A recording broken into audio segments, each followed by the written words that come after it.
It's clearly, we haven't done the assembly on a Saturday before, and I'm already feeling the Saturday vibe. Thank you. Some red eyes, some dusty looks, but we had a great dinner last night, and really hopeful that today will be valuable for you, and you know, just as great as yesterday. Unfortunately, Auntie Anne Weldon is unwell. She was coming to do the Welcome to Country today, but she's called up today and sounded terrible on the phone. So I'll do just an acknowledgement of country, that we're on Gadigal land, the Gadigal land of the Eora people, acknowledge elders past, present and emerging, and acknowledge that the land was never ceded. We've got an opening session today, a couple more great supporters of the cooperative movement with us after yesterday's morning session, and then we will move into the rest of the program. But first, my job is to welcome Councillor Emelda Davis. She's representing Clover, the Mayor of the City of Sydney, and please give Emelda a great welcome.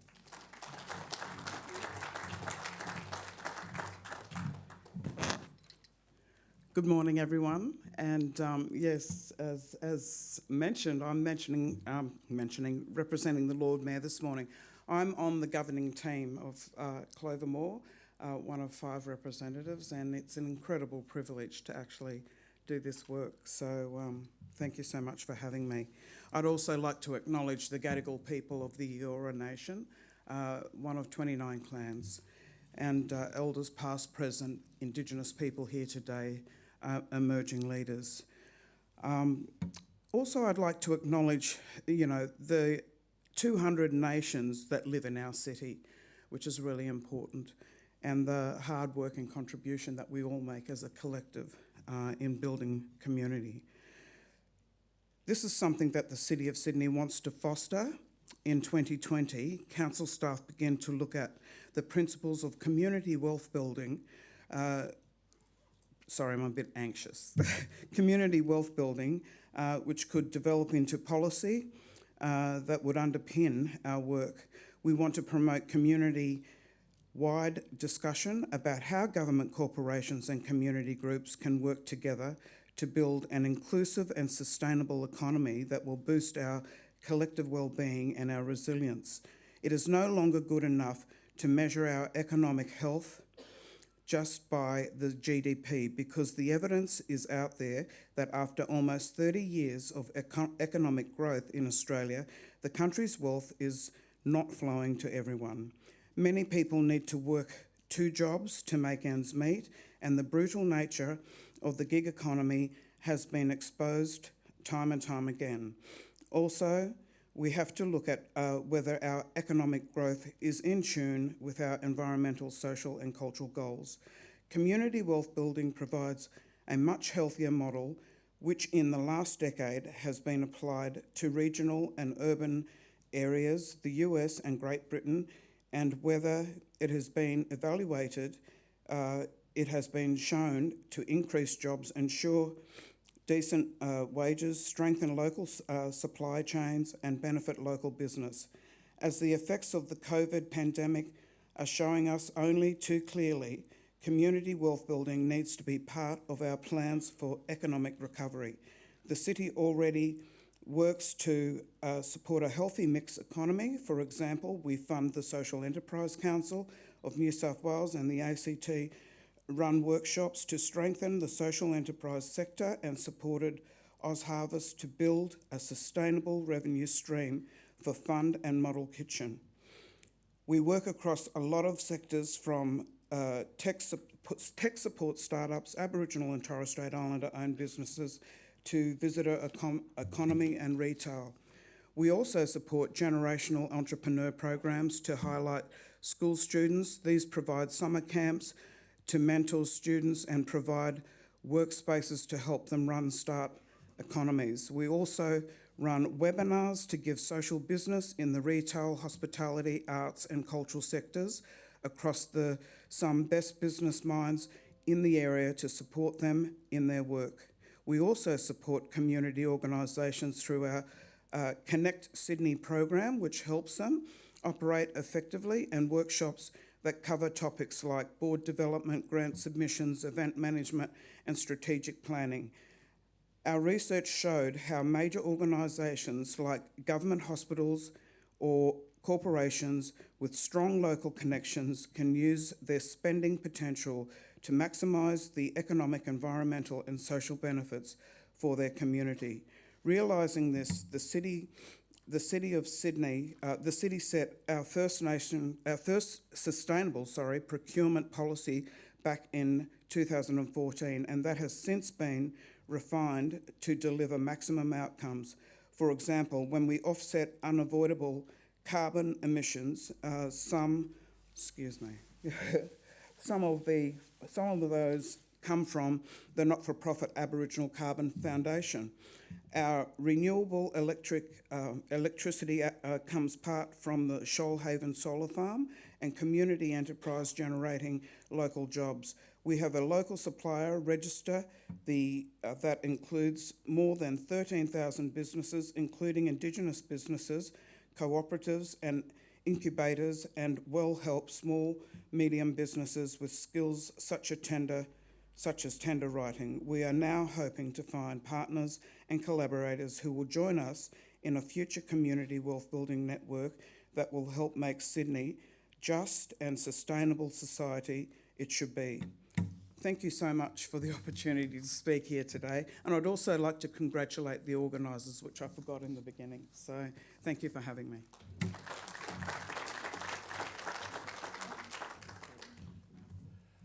Look, the city, we've had a great interaction with the city, particularly in the last 2 years.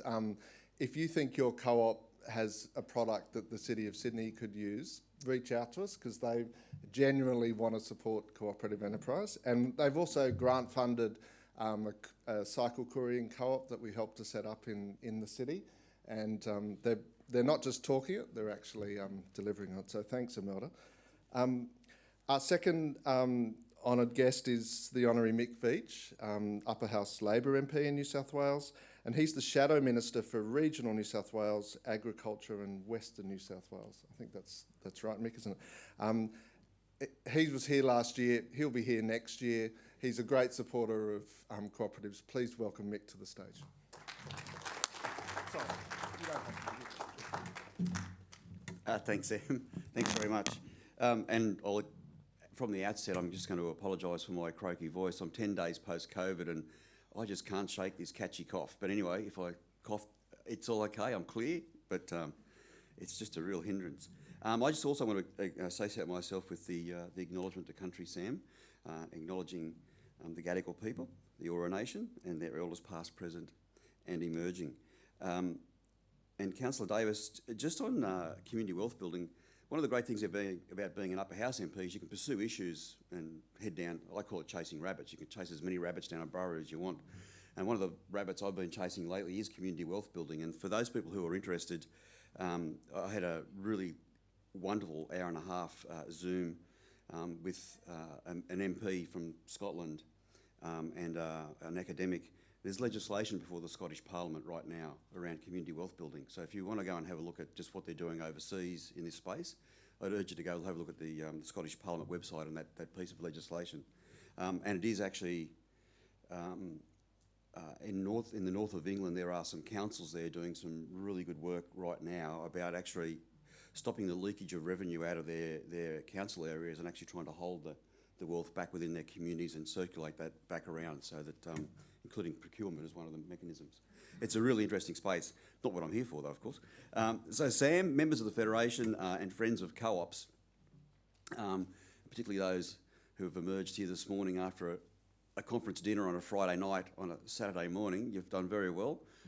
It's a pretty hard gig, as I'm certain Emelda will tell you, is addressing a conference on a Saturday morning, usually first up after the conference dinner. But anyway, I had a good night last night, and it's always good to be here. And I speak to you today as a friend of the cooperative movement, and as someone who I really want to make a difference around co-ops and how co-ops operate in New South Wales and Australia. And that's because I grew up in regional New South Wales. It's embedded in what we do. You can point to any country town. I grew up in Tumut, lived in Young for a while, 25 years. There are co-ops in each of those towns. There are also the remnants of co-ops that existed that no longer exist in those country towns, and I think that's a shame as well. And for those that are also interested, the Labor Party and the cooperative movement actually have shared roots of collectivism and industrialisation. I guess you could say in some ways we have a common DNA. In a little known fact, but in Britain, since 1927, the British Labor Party and the British Co-operative Party have had a pact that they will not contest each other's seats. And there are members of the British Parliament who represent the British Co-operative Party. So co-ops actually have members of Parliament in the British Parliament. So it's an interesting bit of history. It's always worthwhile going and having a bit of a look at how other parts of the world do this. And we had a great chat. I know Sam will be surprised by this. I had a great chat last night about co-ops in Canada with our friends at the table.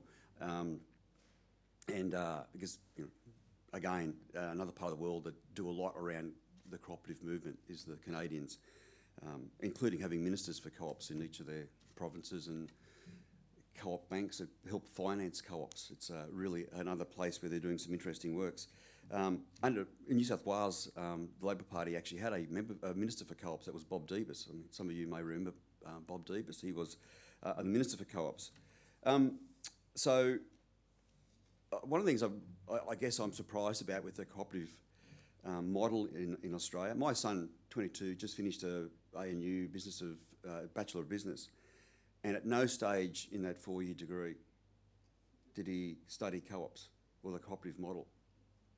He's got a Bachelor of Business, and if it wasn't for me, he wouldn't understand what a co-op was or what they do. Like, isn't that a substantial failing in the education processes? You can go through high school and not be exposed to co-ops. The curriculum doesn't provide for it. And I think that's a part of the problem in Australia. That's not how it is in Canada, certainly not how it is in England. So we actually need to change that conversation in some way. Now, this is not easy, and my staff members made a number of points here, and at the end he said, you won't need this because you'll talk off the cuff about co-ops for hours, and he's right. So this thing about the education system, my son going through uni, not being able to not having been exposed to co-ops, it actually raises an issue about the cooperative movement and how you engage with members of Parliament. Now, you've had Gurmesh here yesterday. Gurmesh and I get along really well. And Jenny Leong is also a very strong supporter of the cooperative movement. So across political parties in the New South Wales Parliament, you do have supporters. At the federal level, Dr. Andrew Lee from the Labor Party, he and I spent some wonderful nights talking about the co-ops and the cooperative movement and what needs to change to put co-ops back at front and centre of the conversation in Australia. And it comes back to, I guess, lobbying, Sam. It's essentially, there are some organisations in New South Wales that I engage with in my role as a shadow minister, and they are very, very effective lobbyists. And there are other organisations who ring me up about 3 weeks before polling day and want to talk to me about their wishes. Well, that's too late. So the way that the policy process works in New South Wales, there's a legislative process for the opposition. It's called the Parliamentary Budget Office. It's an independent process. It's established within the Parliament of New South Wales. And that individual is engaged in October, in the year before polling day. And all of our policies have to actually go through that independent assessment process before they're announced. So if you're ringing a shadow minister about a policy wish 3 weeks before polling day, you've missed it. You've literally missed it. Now, we were the only political party at the 2019 election that took forward policies around co-ops. My colleague Yasmin Catley and I worked pretty hard to make sure that we actually had something we could say in the space for co-ops. But I'd say to you, all of you come from parts of New South Wales where you have a local state member of Parliament. You've got a really good message, really good examples across the state of just what co-ops can achieve for communities across this state. Engage with your local MP early. Get them to come and have a look at what you do. Have a list of what you would like to be achieved. I mean, Sam is in my door, I know, probably once every 3 months. You've got a very good advocate with Sam. and always comes with a clear, coherent message but a very clear idea about what the ask is. The conversation doesn't meander. Sam tells me what he's after, and then we discuss what we can do on our side of politics to try to achieve that, or try to assist in moving that along so that there's a resolution or an outcome. But engage with your local MPs. Make sure they understand what co-ops are. Make sure they know what you do. Get them to come in, but have a clear list of what you would like for the cooperative movement. Is it that you want a bank that provides financing? Do you want the legislation changed so that the cooperative model is it's easier to borrow using that model rather than corporations law, which is often, as I travel the state talking to you, and thank you for, by the way, as a remiss, I should say thank you to all those co-ops that when I travel, let me come through the door and we have a cup of coffee and a good chat about what you're doing really well, and some of the issues that you've been facing. And financing is one of them, I know. Have that list ready. Talk to your local member, because your local member will then be the one agitating with the ministers or the shadow ministers about what has to change to make the cooperative model front and centre again. I mean, over the last 3 decades, it's sort of, I think, regrettably, has moved off the centre stage. I mean, some of the flood relief funding, Sam, we had to have a conversation about, because the way it was structured, and it wasn't intentional, by the way, the government didn't do it intentionally, but just the way it was worded, it actually meant that co-ops couldn't participate in that relief program.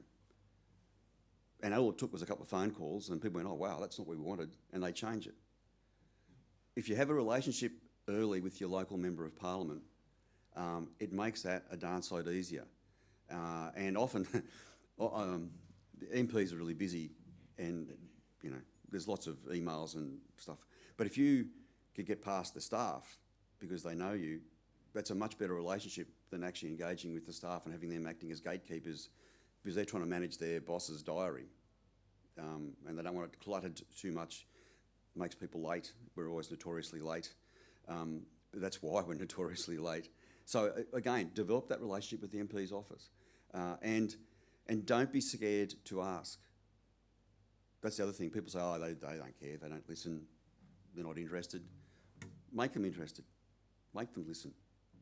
And I think you'd be surprised just how much support there is across the state, across the political spectrum for the cooperative movement. It's just that a lot of MPs aren't aware of it because, one, they went through school and they weren't told about it. Well, they've gone to university and it's not in the curriculum. I'm just astounded by that. So I would urge you all to think seriously. Now's the time. Now's the time.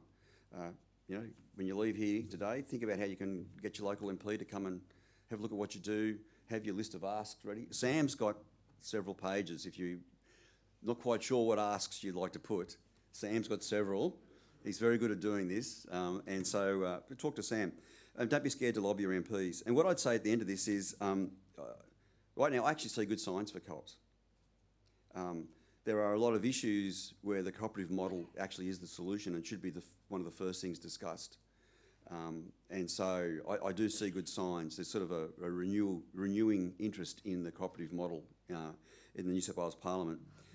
And I'd say it's probably a case of, it's not a case of old wine in new bottles either.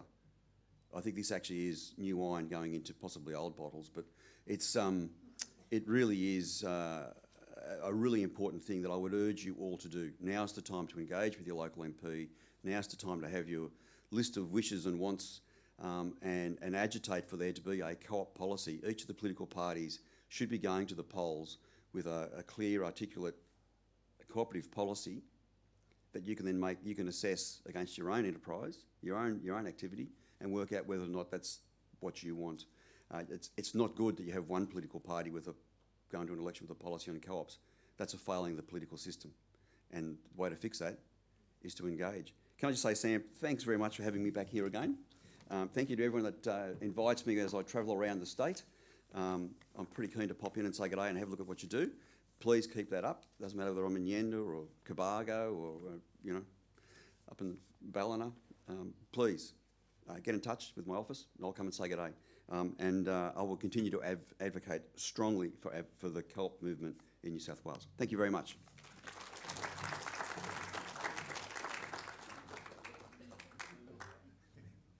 He's gone now. just pick up a couple of points. I mean, the community wealth building movement, that's a global movement.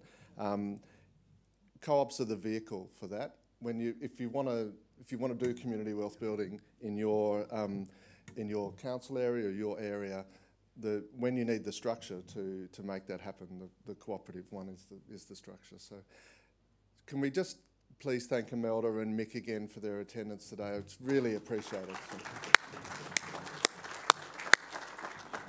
Yeah, you can come. Yep, and we'll move into the next session. Good morning. I'm Marissa Costello from Killarney Co-operative, which is a retail co-op based in Queensland. Relatively new members to the Co-op Federation here, and so my first conference, I've found it so rewarding and wonderful, the breadth of co-ops, and to be able to be in this space where everyone actually knows what a co-op is and is interested in it. Fresh air for me, not having to explain that, which it's been wonderful, and to have those right from startups to co-ops that are much older than ours, which is turning 100 this year, and it's really refreshing to be in this space. So hope you're all finding that as well, and even just in the amounts of nodding of heads when things like co-op education come up. Even though we're all doing much different things, it's amazing the synergies between the businesses, and we're all kind of experiencing many of these things. So I'm here to introduce some speakers this morning, and then after they have had their say, we'll be calling for questions if anybody has anything that they would like to ask. So first up, very lucky to have Roz here. From Co-ops New Zealand. If you're lucky enough to hear her speak yesterday, you'll get a bit more today. So wonderful to have Roz here, and I'll let her introduce herself and talk about her leadership journey.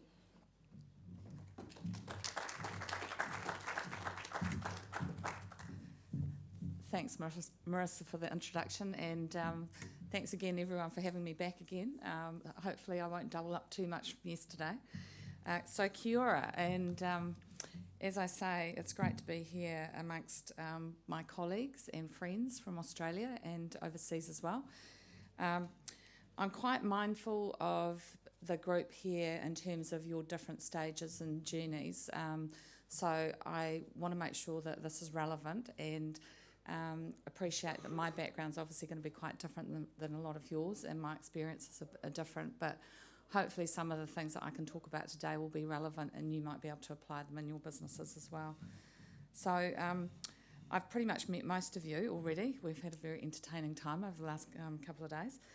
And for those of you who haven't met me, I'm the CEO of Co-operative Business New Zealand, which is the peak body that represents New Zealand's member-owned businesses.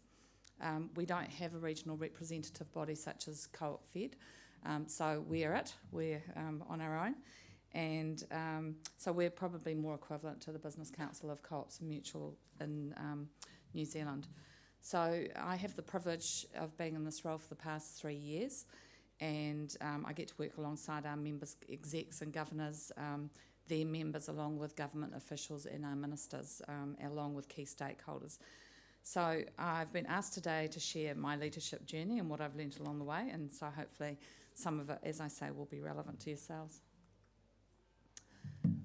So this photo was taken on day 1 of lockdown in New Zealand, and I couldn't believe my luck when that rainbow came out.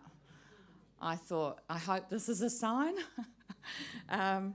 So I'll just tell you a bit about myself. So looking over my life, I have to say I've never imagined myself as a CEO of a business, and so having the confidence to work with some of the organisations, as I say, has been a real privilege and unexpected. So I'm also the chair of a startup business. I chair a management consultancy firm, and I was talking to Trent yesterday about expanding my governance experience and portfolio, so that's something that I'm looking at doing in the future. But I guess there's a few steps that I took along the way to get to this outcome. And it's definitely not a straight line. And what I would say to all of you is it's not actually about just your professional experience, it's about all the other opportunities that you bring to the table. And it's also about recognising those. So I have to say, coming into my current role was a very steep learning curve. Not only did I have members questioning the value of their membership with us, 6 months into the role, obviously we got hit by COVID. And so that really made me appreciate the range of skills that I've developed, and also my ability to adapt to the situation that we were having to face. I'm also the first female in this role, and I'm not going to do a female story here, because I'm very mindful that, you know, we're all in this together. And but I did mention yesterday about when I first started in the role, I walked into a room with 100 men, and it was me, myself, and I as the sole female. So yeah, I'm quite comfortable in that environment, and especially in the agri industry, as you all know, it's quite male dominated. So in terms of my earlier background, I studied food science and food marketing at university. I had my initial career in sales and marketing. And for any of those of you who've been in the sales rep role, it's all about relationship building. And that's the one thing I've learnt throughout my career. It's all about relationship building. I can't emphasise that enough, and that's really stood me in good stead. I subsequently had 10 years working for the New Zealand Dairy Board, which is now Fonterra, and that was throughout the 90s. And yes, I am 53. Someone said to Sam yesterday, "You brought your daughter." I was like, "You cheeky sod." Yeah, so I actually had 4 years here in Australia, and I also think of Australia as like my second home, so I'm quite passionate about Australia. So I had the opportunity to really understand the importance of the co-op business model during that period. And I guess the key thing for all of you, it's not about some private investor in the stock market. You know, your members, your shareholders, you've got skin in the game. And for me personally, I have a real sense of wanting to do something where I have purpose. And that's what I get real value from. And I know that all of you here today, it's the same. During this period, I was also part of the team that worked on the creation of Fonterra, and I had the opportunity to work alongside McKinsey's. And for those of you who've worked with some of the management consultancy firms out there, I mean, some of these people have got brains the size of powerhouses, so it's about cherry picking the bits of information that you learn. But I guess the thing that I learnt too was that, you know, they were very good at coming up with ideas and concepts, but in terms of implementation, it's about how you actually implement. It's not all about the idea, it's about getting the outcome at the end of it. So I got the opportunity to work with them. I went to the UK as the supply chain director.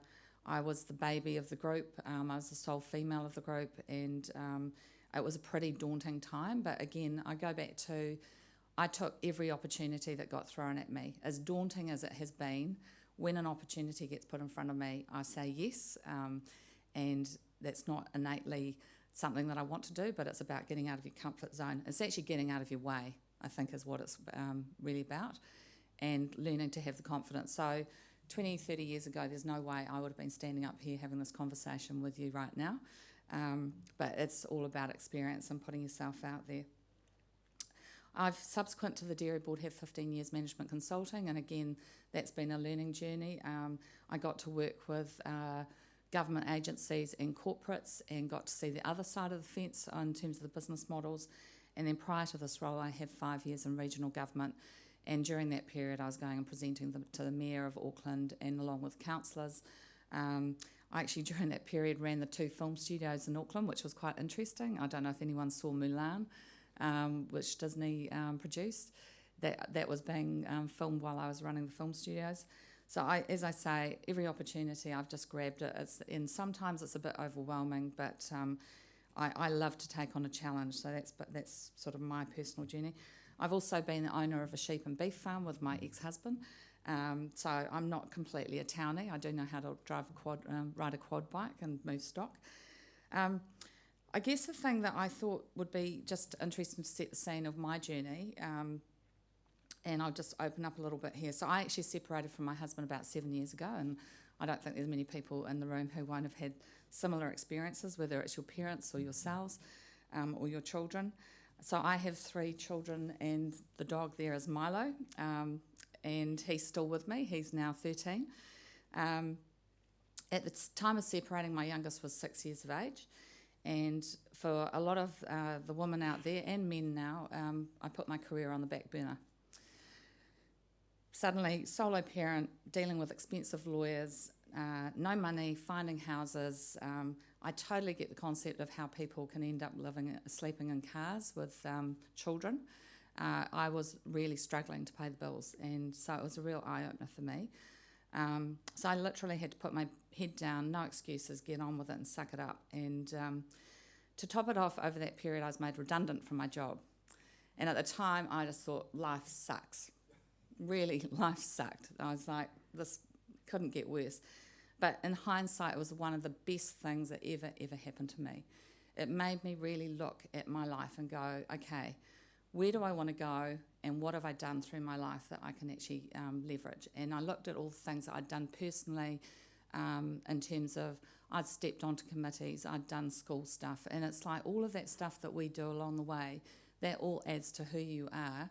And when you're putting together a CV or you're looking at different roles that you want to apply for, remember all of that stuff, because that's who you are. That's what makes you capable.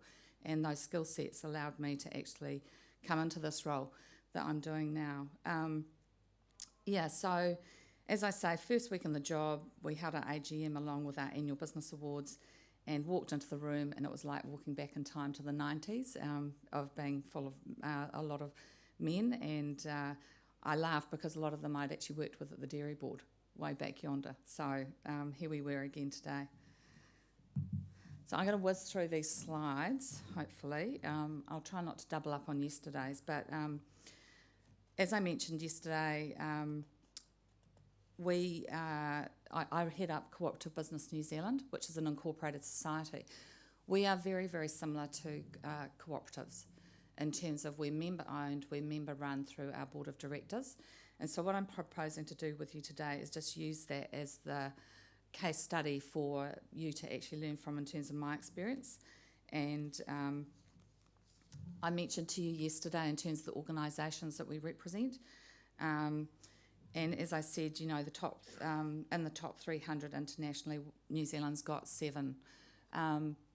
What's interesting is, yes, as a percentage of revenue, a big chunk of these organisations are agri, but the reality is if you actually dissect what's up there, there's a big chunk in the financial services, insurance and banking space, there's irrigation companies, there's retail companies. It's quite broad. So my skill set is really trying to work across organisations that sit in a variety of fields. So day one.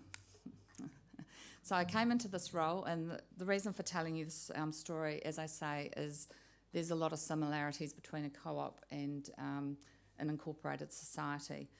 A lot of co-ops are small. Quite often you'll have one person who's leading the charge, and they're basically a jack of all trades, and that's pretty much what I took on when I stepped into this role.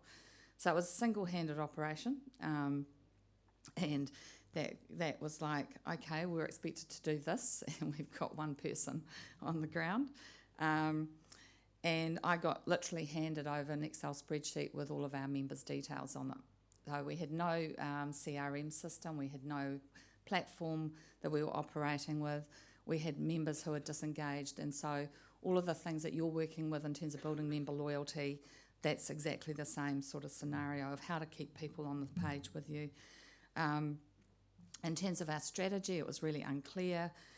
We had no reserves built up, which is so important. So for you, obviously, it's about how much do you give back to your members at the end of the financial year. For us, it was how much do we charge our members and actually invest back into the business. You know, we had collateral that was out of date, and I think that's always a danger with a co-op, is how do you actually make sure that you keep on top of that type of content. We'd lost touch, as I say. Our offices were not located in a location that was relevant to our members. The board members were quite disconnected, so they thought that we had a fantastic business operating, but when you actually got them behind what was going on, it wasn't real. Also, our constitution, I really strongly advise you to make sure that you look at your constitutions regularly and check that they're fit for purpose. It wasn't actually fit for where we were at as an organisation. The other struggle is that our brand was little unknown. And look, that's something that we've all got to work on. We've been talking today and we've heard from your MP about trying to tell your story, and that's no different in New Zealand. It's a real struggle for us. So that's what I sort of took on and went, oh my God, what have I taken on? This is a little bit overwhelming. So, you know, that internal dialogue that we all have with ourselves in terms of our skills and capability. So I guess during that this phase of the role, I moved from being full of bravado and go, wow, I got this amazing role and here I am, to suddenly going, oh my God, I'm really out of my depth and how do I do this? So I guess I started to question my skills and ability to do the role. I was dealing with members and governors, as I say, with some very, very big egos. I don't know if you use the term imposter syndrome in Australia, but it's quite prevalent in New Zealand. So I had that internal dialogue going on of, you know, am I capable? Do I have the skills? And so I really looked at the task ahead and thought, you know, am I up for this? This is a book that I strongly recommend you all read. It's The First 100 Days. It used to be called The First 90 Days of When You Enter an Organisation. But there's a new one out which is called The First 100 Days. And it's really getting underneath the hood of what your organisation's all about and what you're there to achieve. So for me personally, I moved back to basics. I put my management consulting hat back on. I recognised it was a matter of understanding what our members actually wanted from us. And I moved from trying to be the person who had all the answers to the person who was asking all the questions. And I think that's something that you all need to be thinking about, because you're all trying to build relationships with members and take them on the journey. I had to be moved from being scared of members seeing me as being naive to making myself vulnerable and saying, you know, I don't have all the answers here. You know, what do you see that we should be doing? And it's really important to actually be able to have that conversation. And off the back of making myself vulnerable, and it was a very big part of building relationships. And all those organisations, when we got hit by COVID, they all stuck by us. And that was massive. So I had 6 months of building those relationships before we got hit by COVID.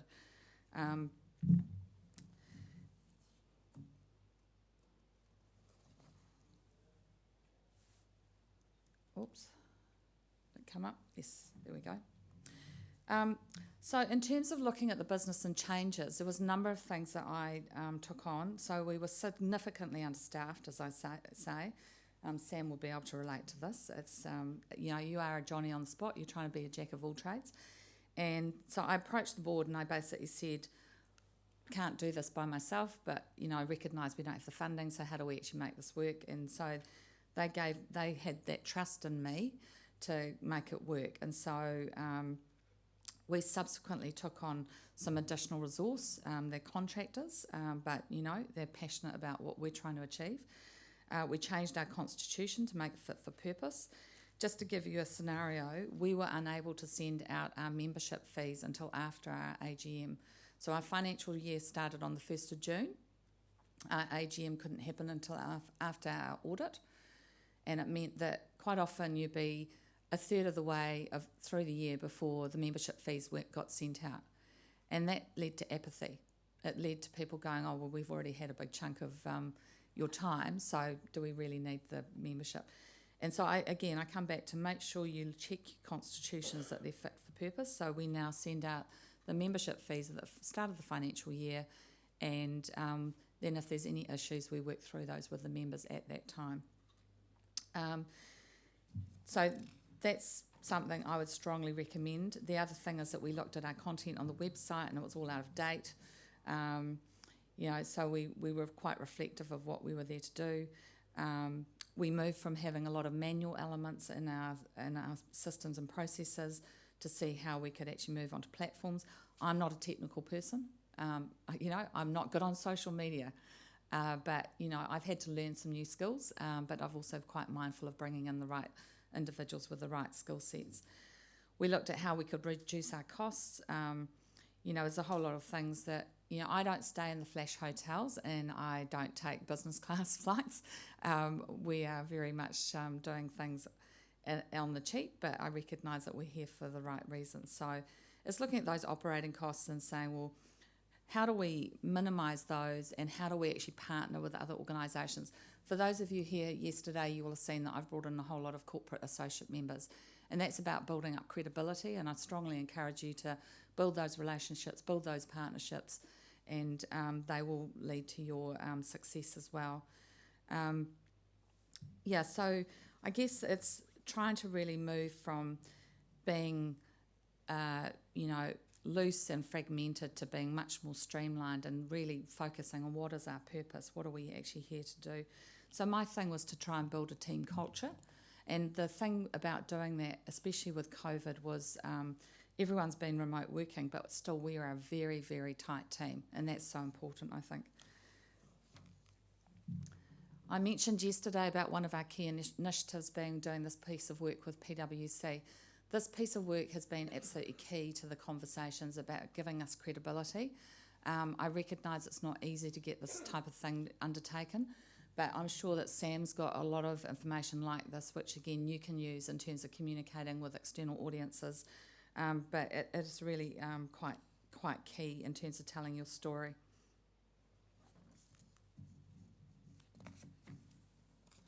I also made sure that we actually were able to drive outcomes. So this was a piece of work that we did, which is really looking at strategy on a page. So if you can articulate your strategy and put it together and show what your KPIs are, so I'm hopeful that most of you here will have started to think about what your KPIs are for your co-op. It's about what are the deliverables and then what are the KPIs that we need to actually set up. For us, obviously, if we didn't stay financially viable, we shut the doors. And so our number one KPI was financial. Yours might be quite different, So it's about what's fit for purpose. And that's where you get everyone together from your board and really have these conversations and make sure you do your annual planning. The other thing to think about is your unique selling point. So you're all cooperative businesses. If you get stuck in the elevator with Mick, our minister that we just had here, what's your message? What's the thing that you're going to tell them that he's going to walk away with? If you've got 30 seconds with someone, and it's something to always think about. How do you position what you do and do it in a succinct way? And as Mick said, when you go in, you need to be looking for what are you asking? What are you actually asking for? So I guess the thing that I'd say in terms of my leadership journey, it's being really passionate about the subject, also taking every opportunity that presents itself, whether it be personally or professionally.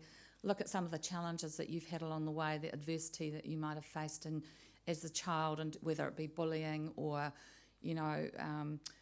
dealing with some of the issues. Recognise how resilient and adaptable you are and take that on your journey. Don't just parrot what your predecessors have done. It's really important that you do things differently and learn to challenge the system and the status quo. The other thing is that, I've learnt not to be scared of senior leaders and ministers. I just get on the telephone. All they can do is say no. No one's dying. So be prepared to, don't let pride stand in your way. Learn to allow yourself to be scared of what might happen, but don't let it stop you. The other thing that I mentioned is leadership styles, which I haven't really touched on, but when I first started out, I had a really strong desire for everyone to like me. And if they didn't like me, then I wasn't going to be good at my job. And the reality is that actually that's not the case. It's about, trust and leadership and people actually feeling like your stuff. And so being authoritative and being able to delegate work to other people, your colleagues, that's absolutely key to your success. The other thing that I had to learn was asking for help. Be prepared to ask, because most people, like if you go to Sam or Trent or any of those other individuals, they really appreciate the fact that you think that they've got something of value to offer.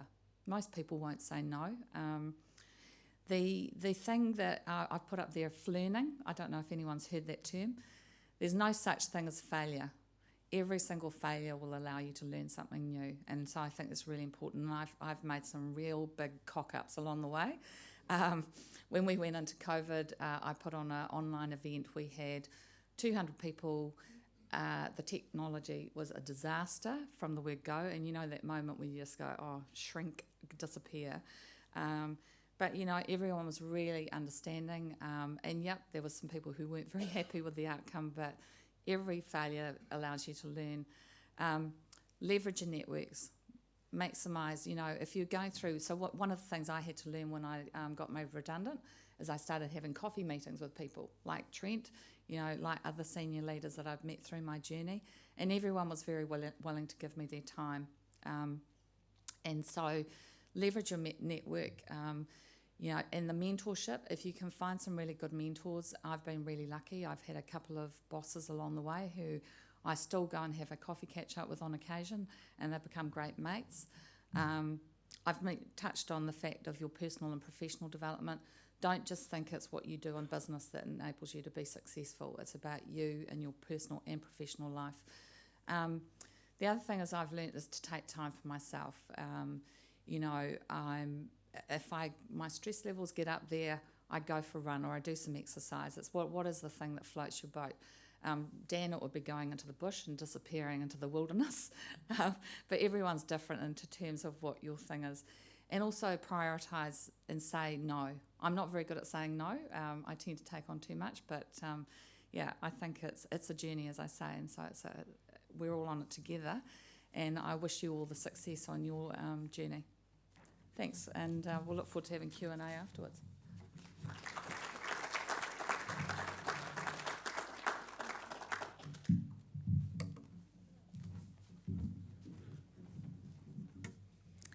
Thanks, Roz. I think that was really great. I like the idea of that leveraging your network. And I think as a movement, from my experience, many people who are in the co-op space, they're also community-minded people. Of course, it all goes hand in hand. So we're all doing other things, whether it's school or sporting or whatever. So really taking hold of that and leveraging that in your everyday life and in building your own co-op. Really, yeah. Apart from many other things that I've noted here for my own personal use. So have we got Natalie? Yes, coming up here. So I'm going to hand over to Natalie online. Natalie Browning, who's the Deputy Chair of CBH Group in Western Australia. Would have Natalie tell her story. Thanks very much, Marissa. And yeah, thanks for everybody for having me here today. And co-ops is also my passion. So I'm really sorry I couldn't be there in person to be with other cooperators over there. And the Co-op Federation Assembly and conferences like this, it is so important for us to keep championing our amazing business model. Today I'm going to share a little bit about myself and my personal leadership journey. And it was great listening to Roz. There's a lot of synergies there around taking opportunities that really resonated with myself in my journey. So I'll say a little bit about myself, and then following on from that, I'll discuss CBH, and then we'll move on to leadership. So I'm a farmer from Western Australia, and my husband and I farm 8,000 hectares, about 3 hours east of Perth. I'm also Deputy Chair of Australia's largest cooperative bulk handling. I also have some other voluntary positions that I do. So I'm also a Director of Hockey WA over here in Western Australia. I chair my kids' little school board, which is fantastic, and it doesn't matter whether I'm governing a multi-billion-dollar organisation or chairing my kids' school board, the governance principles are still the same. So once you learn and understand governance, it's applicable across a business of any size, big or small.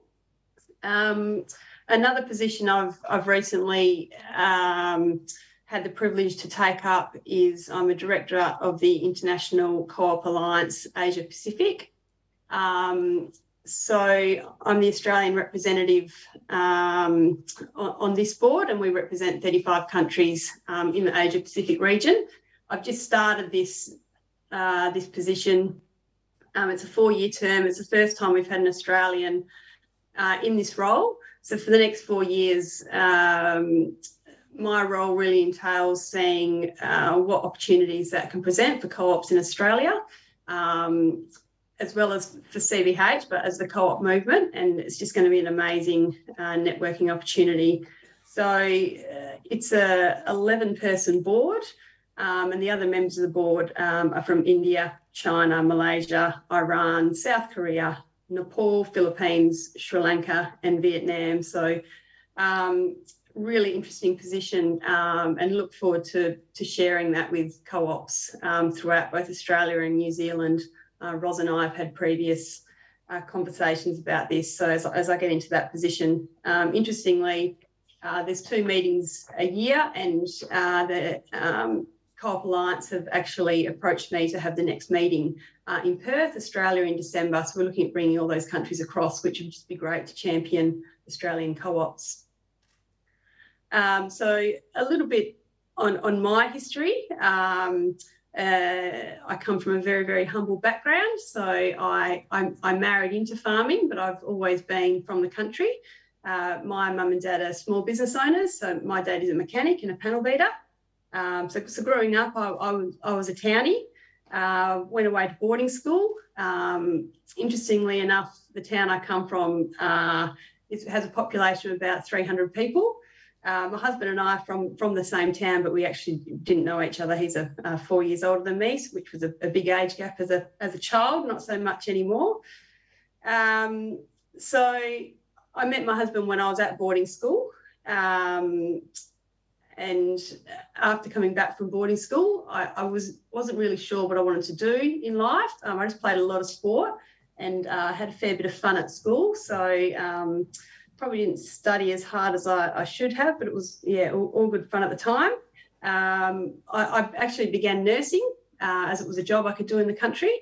So I nursed for a few years. And after a few years, my husband and I actually went on a trip to Canada and did a grain harvest over there. That was really my first insight into what an amazing organisation CBH was in Western Australia, and how lucky that growers were to have CBH.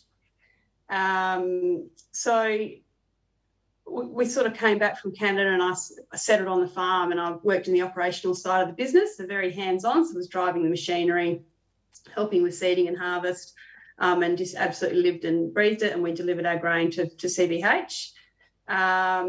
Once we began to have children, I took over the administration side of the business, the financial side of the business, the budgeting, the logistics, the employment, and I found I had a real knack for numbers. Loved the budgeting, loved the strategic planning. Farming's an interesting game where you get your income in 1 month of the year, and you plan your whole year from that. So your budgeting, strategic planning is really important. That led me down 2 paths. I decided to take up an accounting degree.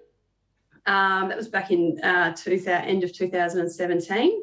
I've since picked up business law as my second major. So I'm currently, it just ticks along in the background very, very slowly, but I'm about to start my 3rd year of an accounting and business law degree at Curtin Uni over here.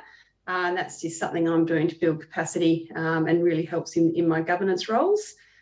I was invited after a few years to join the Rabobank Client Council here in Western Australia, and that was another voluntary role that really gave me some insights into the agricultural industry, and a role, again, I really enjoyed, and we had some sessions, obviously, about the internal strategic direction of Rabobank, which, of course, is a cooperative based out of the Netherlands, a bit of a different structure. But once again, they're there for the farmers, no shareholders that profits need to go to, which is fantastic. Then in 2014, I was lucky enough to be one of 12 growers invited. Well, I applied to go on a grower study tour with CBH, and I spent 17 days going through Japan, China and Vietnam, looking at a lot of agricultural assets over there.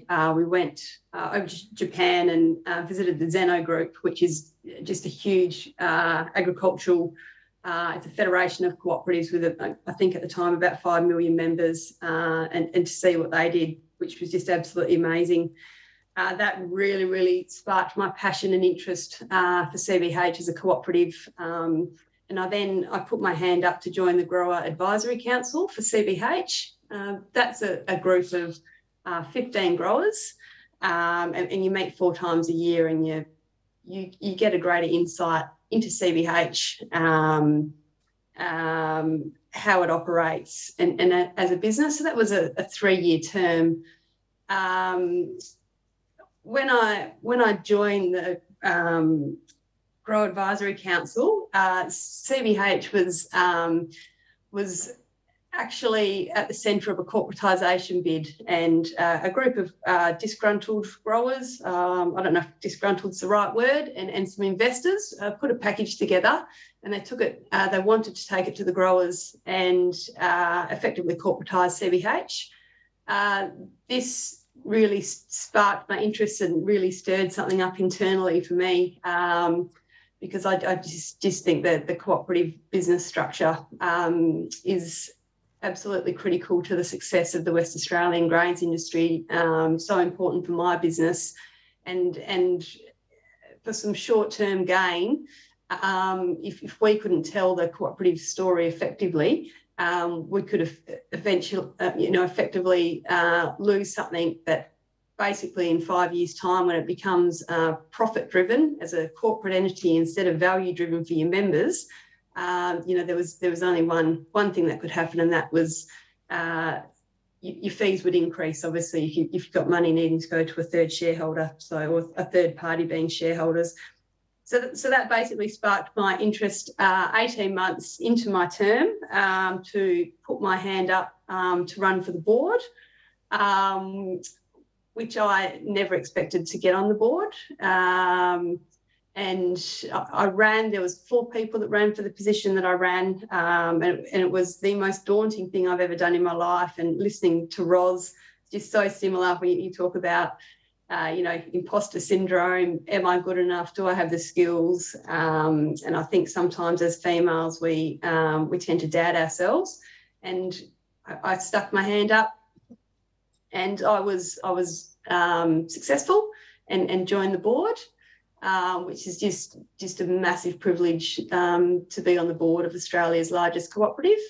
After 2 years on the board, we're a 12-person board. I was elected into the deputy chair position, and I also chair the network and engineering subcommittee, and that oversees our network strategy, in which we're rolling out about $300 million a year into our network. So an absolute privilege to hold the positions that I hold, and I very nearly didn't run for the Grower Advisory Council because I doubted my ability, let alone the board. And I'm now into my 5th year of my term, 5th year of my role on the board, and it's just something I absolutely live and breathe. I'm so passionate, and the corporatisation bid failed. And it is absolutely strengthened the cooperative, and the members in Western Australia are now so protective of the cooperative structure, understand the value. I'm not sure anyone would be brave enough to even attempt to put the effort in for another corporatisation bid anytime soon. So the corporatisation bid had actually a fantastic outcome for our cooperative. And we now have to make sure we govern that effectively, because they do, like I said, it'll take time, but they seem to happen about once a decade. So just making sure that we don't wait for the next one to come around, that every day we're demonstrating the value of our cooperative. My role on the board at CBH's was formed in 1933, and actually when I joined the board, I think in the Co-op's 86 year. I was the first female grower director to ever join the board. So it took 86 years to get the first female grower director. There's been a couple of independent female directors. As Roz said, I like to be very humble. I'm definitely not a feminist. I think we're better together. But I felt a great sense of responsibility, actually, that the role I could play in encouraging diversity is that being the first female director, it was really, really important that I did a good job, and I just got my head down, understood my role, learned what I had to do. Because if the first female grower director got on there after 86 years and didn't do a good job or didn't last in the role, or it's a very robust environment, ag's a tough environment, that would make it really hard, I think, for the next female grower director.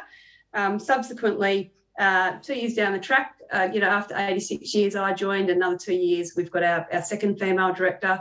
And now in our director elections, I think the last one we had more, or we had a 50-50 split of women and men running. So I think through demonstrating effective behaviours, leading by example, understanding your role, doing a good job, acting with integrity, you do all the right things, and the path will sort itself out. So that's a bit on me. I'll now talk a bit on CBH, and I've got some slides, just a few slides. And if there's one thing I could never talk to you about, it's IT. So we'll just see if I can do this. Can you all see that?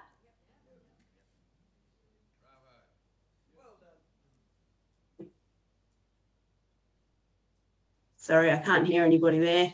I'm presuming you can all see my slides. Yes. Yep.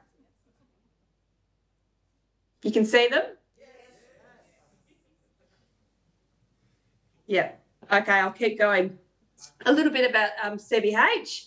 CBH, as I said, is Australia's largest cooperative. It's the third largest private company in Australia, and we operate the grain supply chain Western Australia. CBH is a non-distributing cooperative, so we don't return profits back to our growers. The way the non-distributing co-op works is we basically charge growers what it costs to run our business, what we need to invest back into the business, and we usually aim to grow the balance sheet by inflation. So we adjust our fees to do that. And one of the ideas around that, we purely just charge the members what the members need. The rest of the wealth from the business sits on the individual growers' balance sheets. We don't aim to grow a balance sheet, and the bigger our balance sheet is, the more attractive target we are for a corporate takeover. So yeah, the non-distributing business structure is very important. So we store, transport, export, market and trade grain all over the world.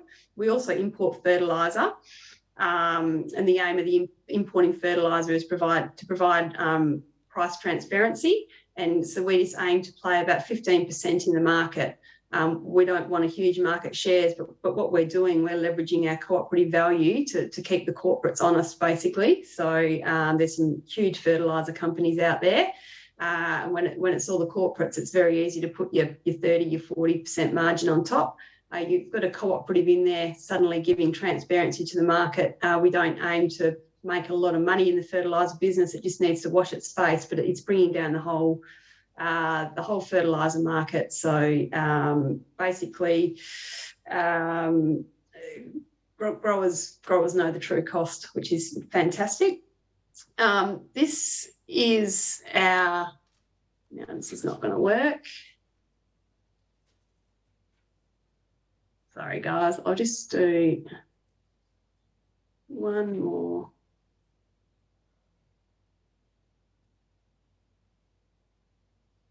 Okay, so this is our footprint in Western Australia. So all these dots are our receival sites. So we have approximately 100 grain receival sites throughout the state. So as you can see, it's a huge network through the grain growing region from Geraldton right around to Esperance. And the yellow dots are our 4 port terminals. So we're owned by 3,600 WA grain growing businesses, and we receive and store more than 90% of Western Australia's grain crop. Our network can hold approximately 20 million tonnes of grain, and we also own the state-of-the-art rail fleet to transport our grain from upcountry to our 4 port terminals. And so we have 1,800 permanent employees and up to 2,000 at harvest. So it's an absolutely massive business. We've also got operations in Eastern Australia, as well as marketing offices in Tokyo and Hong Kong. CBH, our assets are about $1.8 billion, and our revenue is it's on average between $3 and $4 billion a year. We had our largest ever grain harvest last year, over 21 million tonnes, and this year's revenue is up over $5 billion. So it's just a huge business that has grown from 1933. And it's just amazing to see throughout time actually what a cooperative can grow to. We're undertaking, our network's quite aged. So we, in the last 3 years, we've actually invested $1 billion into our storage and handling network. And in the next 3 years, we're looking at investing another $1 billion. So, there's obviously a lot of strategic planning, really trying to balance cost and service for our members. And obviously we're a co-op in Western Australia, and we're competing against just massive grain players, massive corporates throughout the world. And obviously areas like the Black Sea are one of our biggest competitors. So it's really important. We're a cooperative, we're competing in a corporate world. So it's just important that everything we do to drive efficiency and that is in the best interest of our growers is just at absolute front and mind.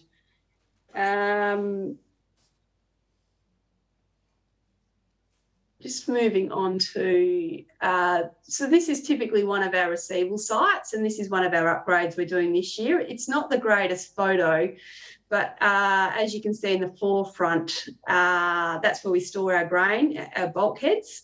And so this is one of our upgrades this year. We're putting an extra 60,000 tonne at one of these sites. So to put a bit of context, last year we've had our biggest ever harvest last year, and as well as these permanent upgrades, as a cooperative, we are always there for the growers. We will always take the growers' crops. Last year in June, the whole state was just having an amazing season, which is extremely rare.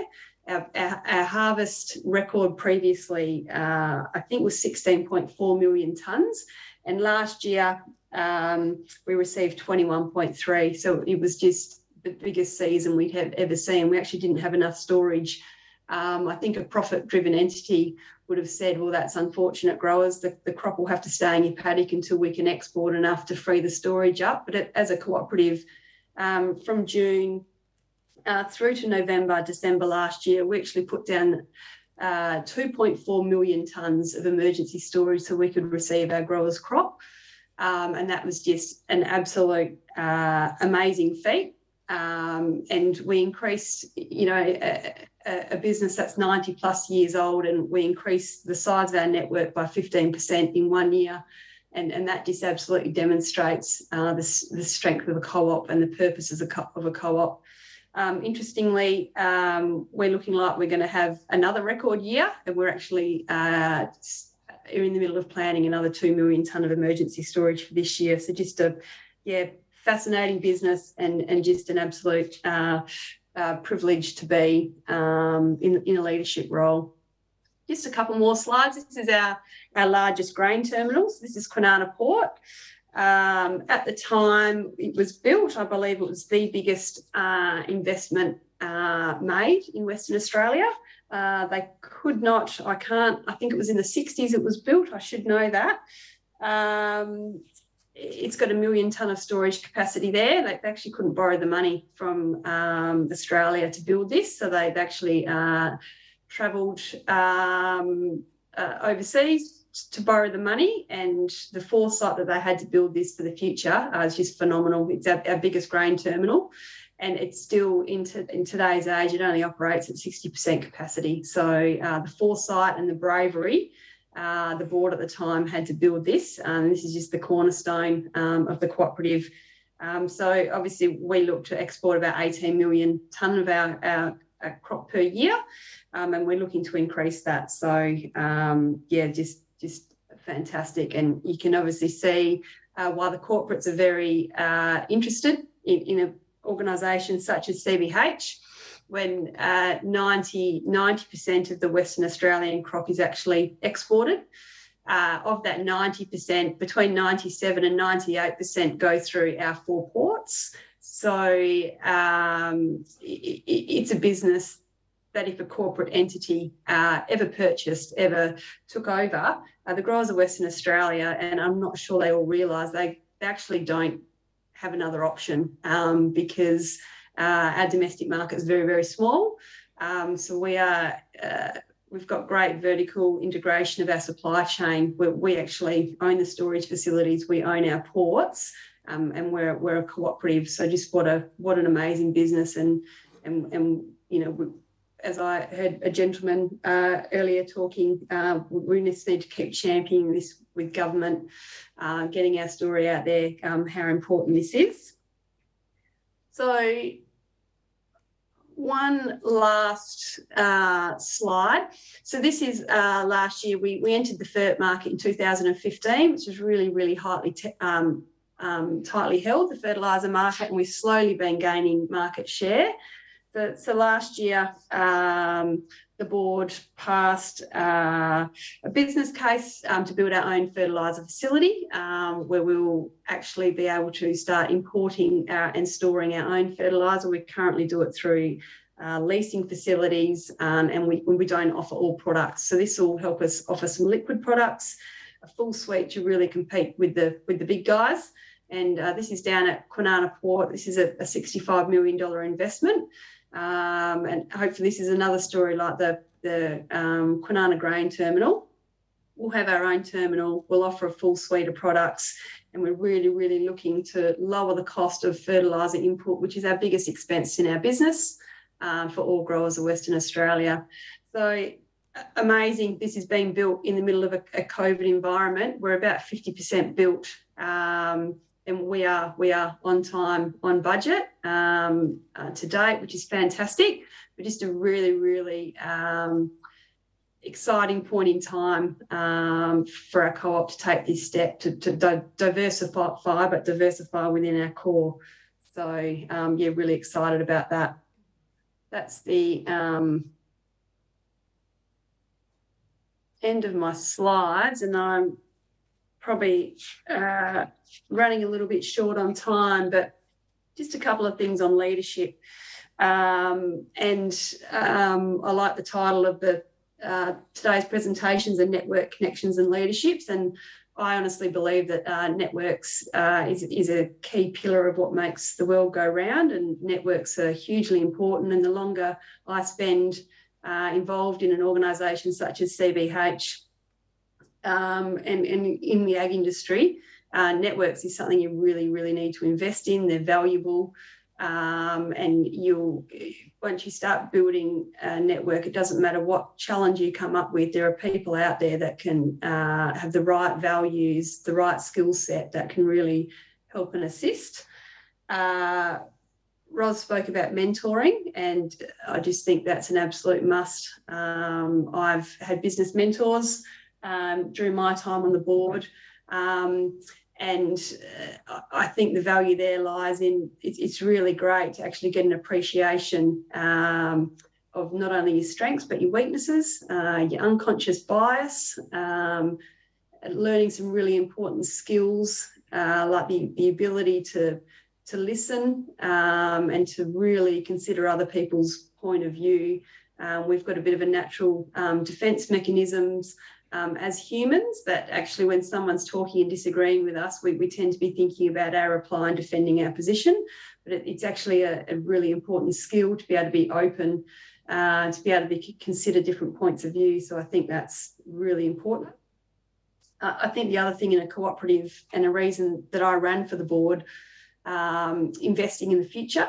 So I sort of felt, previous to myself joining the board was a lot older, and the older generation really appreciated the co-op, what it stood for, why it was formed. I sort of felt like my generation, we can be a little bit more of a disposable generation at times, and I sort of felt like we were losing touch with why the co-op was formed in the first place. And actually, you must invest in the future. You must invest in your future leaders. And an organisation such as CBH, with 9 of the 12 directors are growers, you effectively are stepping off your farm and governing a multi-billion-dollar organisation. Actually, to have the capacity in our industry to do that, and we've got amazing people in our capacity. But it's a huge role of the co-op is capacity building, and capacity building. You don't wake up and just join the board of an organisation such as CBH. That the skills you learn there start at grassroots level. They start in your community. They start in your sporting clubs, in your volunteer organisations, in your school P&Cs, and that's where we actually see the value to start investing at that grassroots level and to build capacity, whether people use that for organisations such as CBH or in their own business, builds capacity in our regions, in our communities. And as I said earlier, I strongly believe that governance principles are governance principles, and it doesn't matter whether it's a very, very small organisation or a very, very big one. I chair my little school board exactly the same as I chair my network and engineering committee meeting at CBH, and which is, it's a lot of fun actually. I think another thing with leadership is understanding your role, and it's a bit like if you don't, sometimes we jump into these governance positions and these leadership positions and we're sort of scrambling thinking, how does this work? And I put it down to a bit like trying to make a cake, I know you can make cakes without flour, but let's say it's a cake with flour, trying to make a cake without flour. If you don't have that base there, it's hard to do the job really effectively. So actually, what is my role? Where do I play? Where do I not play? And I think as Roz said, take your opportunities, and don't be afraid of failure and mistakes, because you will make mistakes. I've made plenty of mistakes and I'll make more. But, I doubted myself at every opportunity I ever took, and it's led me into just an amazing world, and I'll be forever grateful for the opportunities that I've been presented. And I've got such a deep passion for cooperatives and what they stand for. Love hearing about other people that champion cooperatives. So take your opportunities. It's okay to make mistakes, that they are going to happen and they're going to strengthen you. I think resilience is really important, because you get in leadership roles, and a lot of people in leadership roles are strong people. So you'll probably get a few knocks along the way, but it's great resilience building. And it'll just, all the experiences, both good and bad, really help to shape you as a person. Never stop learning, keep building capacity. And that's probably where I can leave that, because I've probably used a lot more time than what I should have.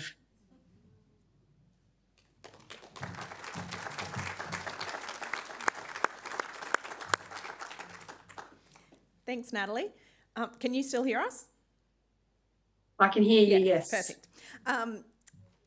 So that was wonderful, and I think probably like me, many would be blown away by the numbers from CBH, like trying to draw a comparison between some of the smaller cooperatives to what you guys have been able to achieve is amazing. But when you say that the key focus still just has to be that members have to stay front of mind. And you just think, well, even in a massive organisation like that, the principles are still the same. And also around that, I think anyone in a long-term co-op can look back and just reflect on some of that foresight that the board obviously or the managers had at the time to build what has become now, where obviously CBH had to start somewhere. I imagine started reasonably small. Maybe if you could take 1 minute and just tell us something about that might be nice. Yeah, interesting. It's pretty amazing history. So basically, back in CBH was formed in 1933. So basically, there was no bulk handling of grain, and all the farmers' grain was getting put in 20-kilo Hessian bags, effectively stacked up, sent off. There was actually a time through, cost inefficiencies and the likes, that the cost to buy the Hessian bag became more expensive than the value of the grain getting put in it. So actually a group of farmers got together and they thought, well, if we can store this grain in bulk, not in individual bags, but if we can, like I showed you one of those bulkheads, if we can all tip our grain in and then somehow get it to the market without these little bags.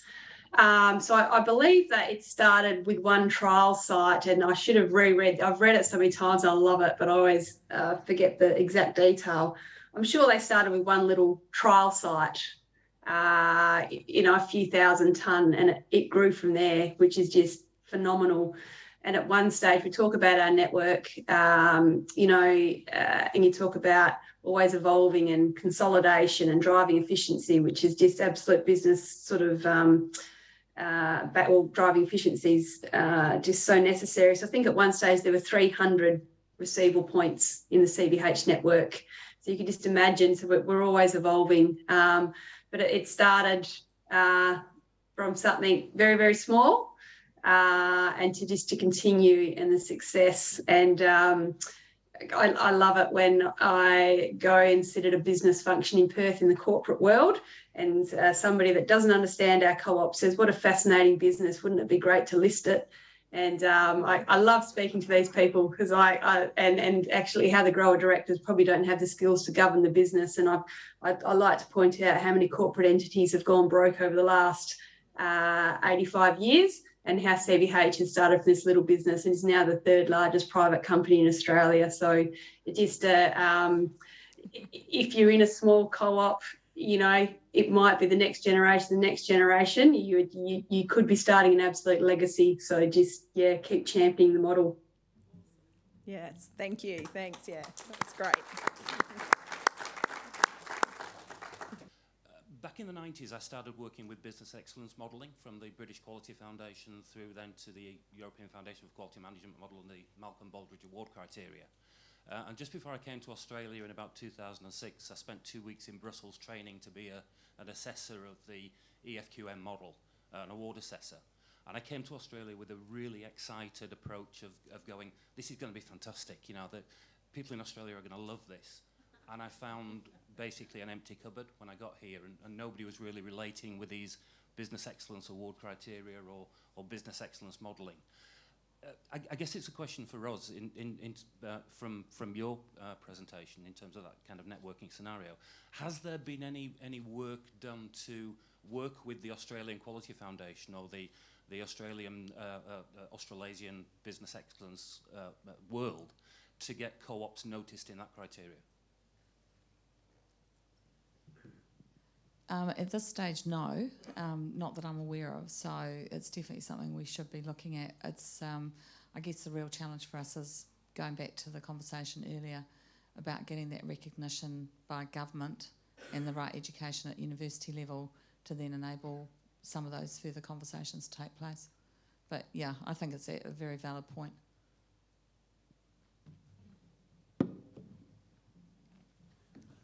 We'll go here and then. Yeah, g'day. Scotty Foster from Co-ops, Commons and Communities, Canberra.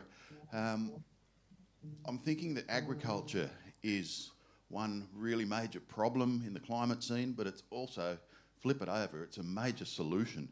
Is cooperative bulk handling as such a massive agriculture enterprise looking towards becoming a soil building enterprise?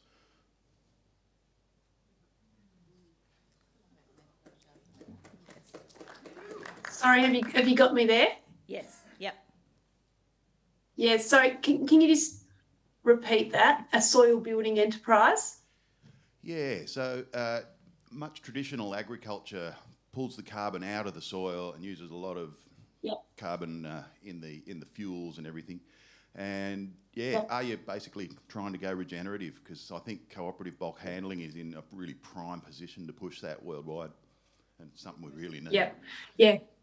Yeah, great question. So ESG, environmental social governance, is an absolutely massive focus. And we're actually, the last 2 years, just put a huge amount of work into sustainability. We're actually in September going public with our targets, where we look like we're going to head. And it's really interesting when you talk about carbon. The way a lot of farmers in West Australia grow grain through a type of farming called no-till, we're actually building soil carbon. So it's interesting, but it's not actually recognised as a form of carbon credit. So there's definitely pockets of regenerative farming in Western Australia, and that's got very two different opinions out there from growers. Talking about soil carbon, obviously the way we do our no-till farming is beneficial for that, but then obviously the inputs we're putting in with our fuel, our fertiliser is absolutely a huge one. So a huge focus. At CBH, we're very much, it's not our role to tell farmers what to do behind the farm gate, but as an industry, if we can find markets for that type of sustainable grain, it's a huge focus. And we've actually just done a few shiploads of sustainable grain the last couple of years as a trial. If we can segregate that grain, market it, bring more value, it's good for the environment. Absolutely huge focus of the business. Yeah. Thank you. Yep. Yeah, thank you. Bradley Wadisky from One Organic Co-op. Just wondering, you both have discussed previously how the corporates are always coming in and basically trying to take over. What mechanisms do you put in place? I think, Nat, you said something about you have a clear understanding about your value. And could you both just expand on that a little bit in terms of your protection mechanisms that you put in place so that doesn't happen in the future? Yeah. Are you happy for me to go first, or Roz? You go first, Natalie. Yeah. I think one thing is, we shouldn't actually wait until there's a corporatisation bid to get out there and demonstrate the value of the co-op. So it's actually something we just live and breathe every day to our growers. And with everything we do, every time we're speaking to growers, it's actually, it's the only reason we're here. We're here to sustainably create and return value to our growers. So it is just part of our constant dialogue, actually, what we're doing. And communication, why we're doing stuff, how it benefits the growers, building those relationships. It's really important. A Q's organisation, our head office is in St George's Terrace in Perth, the business district, but really making sure that everybody in our business and our growers know that we are actually a regional business with a head office in Perth. We're not a Perth business that operates in the regions. So I think it's everything we do, we must take our growers on the journey with us. And if we get disconnected from our growers, that is when, there's a saying that I heard and I absolutely love, And it's, you know, don't let frictions turn into fractures. And that says there are always going to be little niggles there, and it's the effort and the communication and being able to clearly demonstrate your strategy, your outcomes, and why you exist, I think. I'll just add to what Natalie was saying. I think agree with everything that's been said there. The reality is that as co-op, one of the principles is around democracy, and ultimately it's up to your shareholders, members to decide. So there are times where it may be appropriate for a cooperative to demutualise, and that may upset some of you in the room, but that it may be appropriate at times.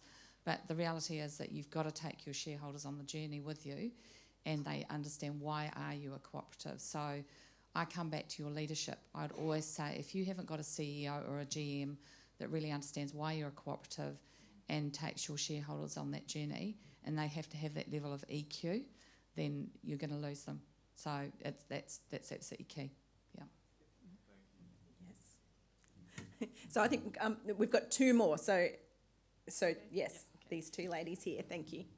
Hello, my name is Sissel Grimstad, and I'm at the University of Newcastle. And some of you might know that we ran a postgraduate degree in cooperative management and organisation there for 4 years, and then COVID hit. So I'm really keen to hear your perspectives on how do we make cooperative education available at universities, because it's it's a hard gig. We tried, and yeah, I'm still there, and I still want to fight for this. But how do we do it, and what is needed actually? Maybe that's also an important question to answer, seen from the corporate business sector. Thank you. I'll give you a New Zealand perspective on this. So I naively thought when I came into this role, I became quite aware that lawyers, accountants, business leaders had no education, and that was mentioned earlier by the Member of Parliament. I thought I could go to speak to the Minister of Education and go, we've got an issue, 18% of New Zealand's GDP, no education, do something about it. Doesn't work like that, as Sidsel can confirm.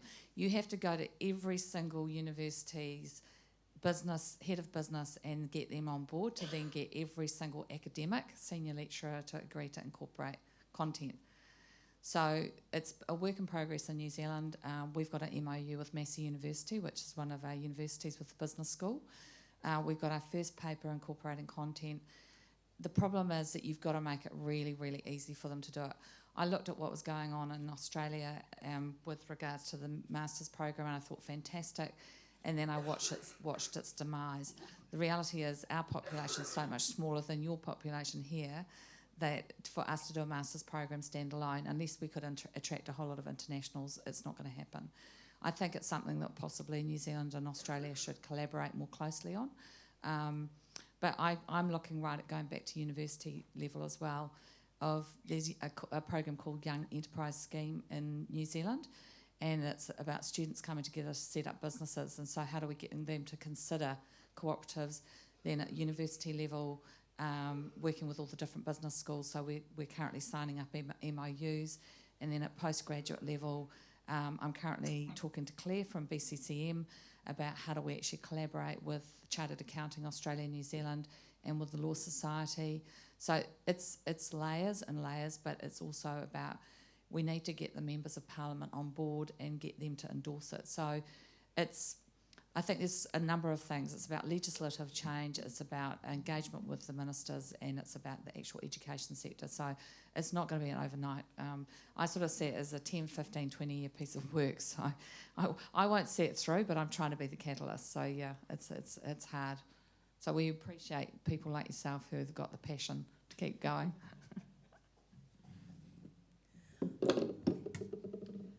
Pip Atkins. I have a question. It's often said, co-ops are owned and controlled by. With a membership, Nat, of 3,600 members, I've heard reference to, you network, you consult, etc. But in reality, how do 3,600 members make a decision who makes the decision. For example, when you thought, will we go into fertiliser? I mean, is it head office making that decision and the other, exactly how do you do that? Particularly, how do you incorporate maybe views that don't agree with the majority view?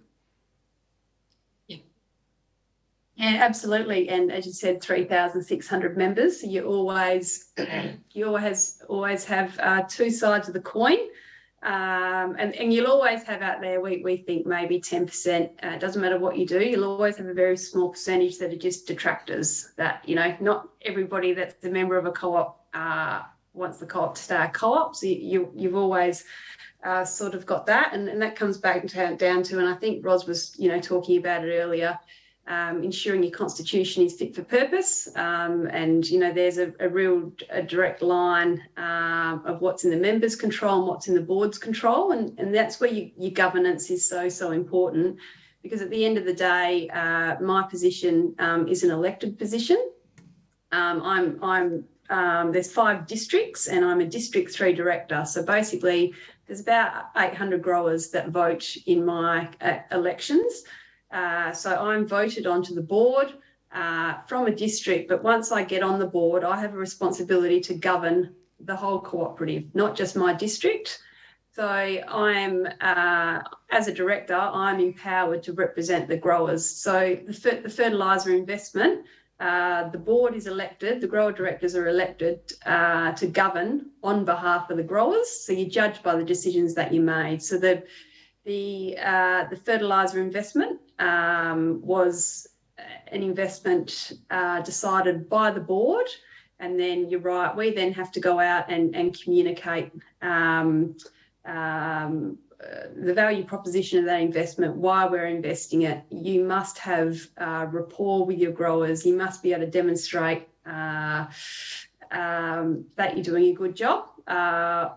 Or at the end of your 3-year term, you'll be very quickly replaced by somebody else. So it's just a constant connection, and it's quite interesting. We're in the middle of grower member forums. So last night I was actually 400 k's from where I am now at a grower member forum, and you saw the network map. So I'm going from one end to the other of that every Friday for the next 4 weeks.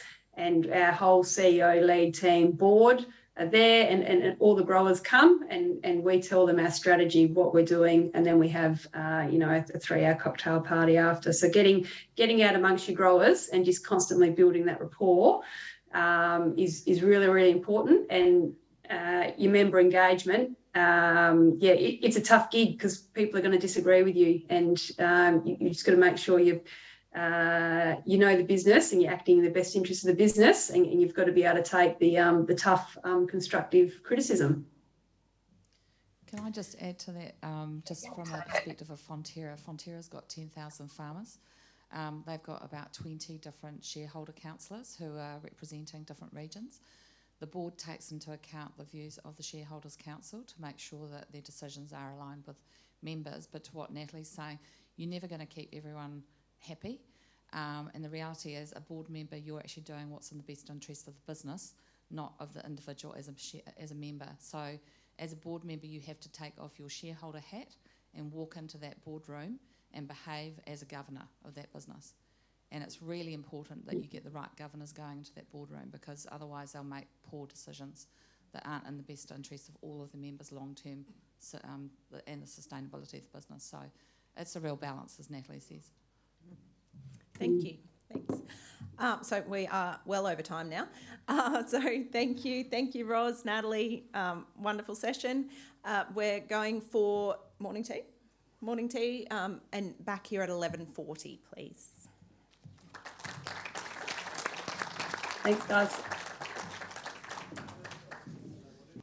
Hope you've had a tea or coffee. Again, we're changing track a little bit, but I'm sure you'll find this next session really interesting. And food impacts us all, of course. We all eat, and we're all subject to the duopoly of Coles and Woolies, and that's a part of what this session's about now. We've got just two speakers, and Jon, who's online from Canada. Hello, Jon. And Josh, who's up from Canberra. And we're talking about food cooperatives. We're talking about, you know, grocery chain stores, transforming the food system. It's a bit of a food focus this time that'll get you ready for lunch. Jon's going to be first, and then Josh will follow after that.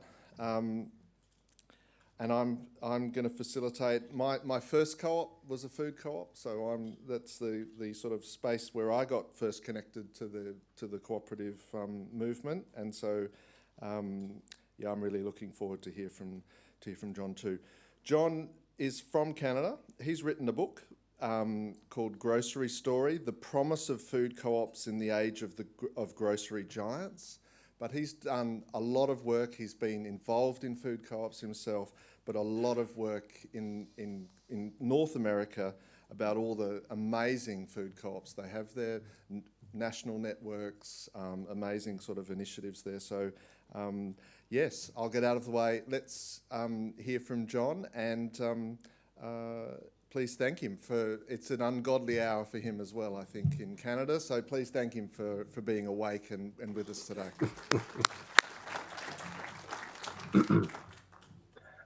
Wonderful. Thank you for the introduction. And it's not so ungodly of an hour. It's just about 10 p.m. here where I am right now in Ontario, but I'm actually from British Columbia in the western part of Canada. And I'll share a little bit more shortly about where I'm from. First, I just want to thank you for having me at your event. This is my first time in Australia, of course, virtually. I look forward to one day seeing more of the country beyond the auditorium and the conference space that we're all in here together at this moment. I'm very much a storyteller. And so I want to just take this time at the beginning of this panel to tell a story of what's happening here in North America with the state of food co-ops, specifically the co-ops that are in the United States. With only a short period of time, it's too big of an ask to try to share everything that's happening within Canada and the US, but I want to focus specifically on the US, which is really the focus of my book, more than other food co-ops. I focus a lot on the food co-ops in the United States. And I imagine some of what I'm going to share here will mirror the experience that you're having in Australia. Certainly it was mentioned there, the duopoly that you have with your grocers, not so dissimilar to where I am in Canada and the US as well. Much more concentrated though, I think, where you are. And I hope whatever I can offer can stimulate some more conversation throughout the rest of your day, and of course beyond the day and into your workplaces and into your work with co-ops. So let me pull up my screen here.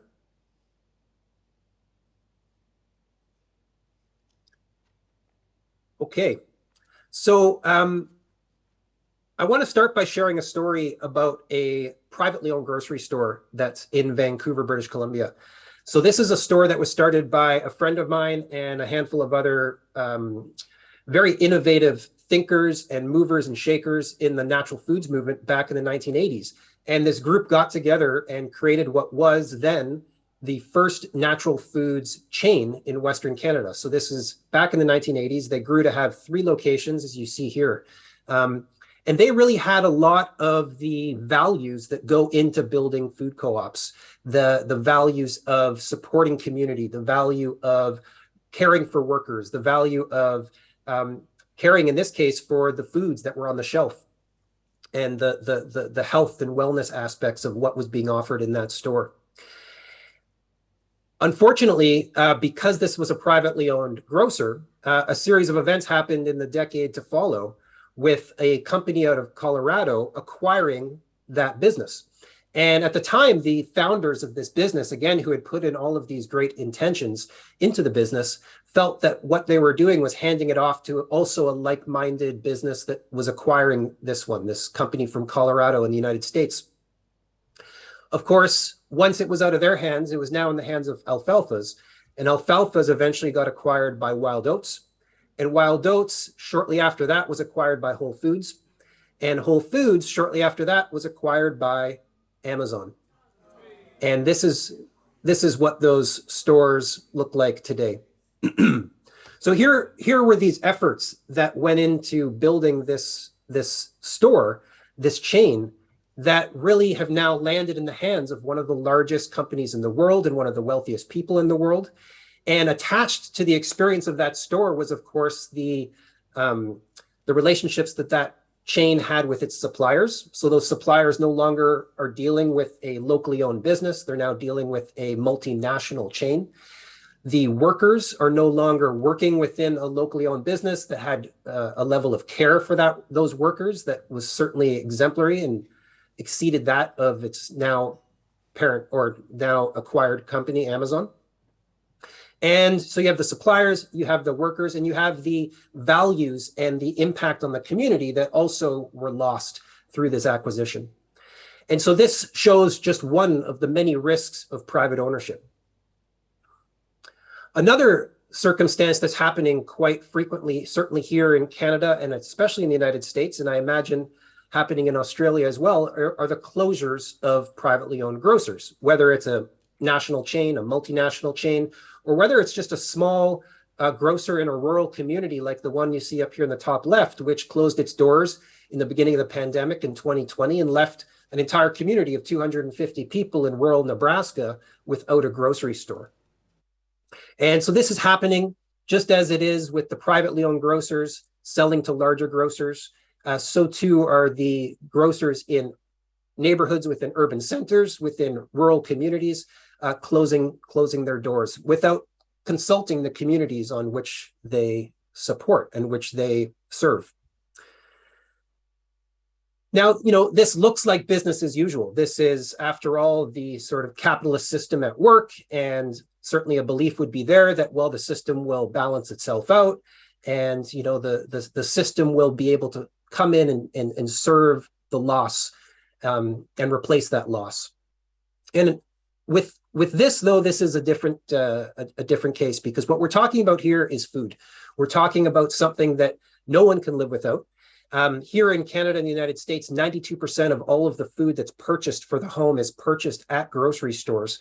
And so these are some of the most powerful, important institutions in our communities. I talk a lot about food co-ops, and one of the things I do synonymously as I talk about food co-ops is I talk about the importance of grocery stores, because food co-ops are grocery stores. Certainly the ones I write about in my book are all full format, full service grocery stores. And so when we talk about the importance of food co-ops, I do talk about the importance of grocery stores. Grocery stores are probably the most influential force shaping human health.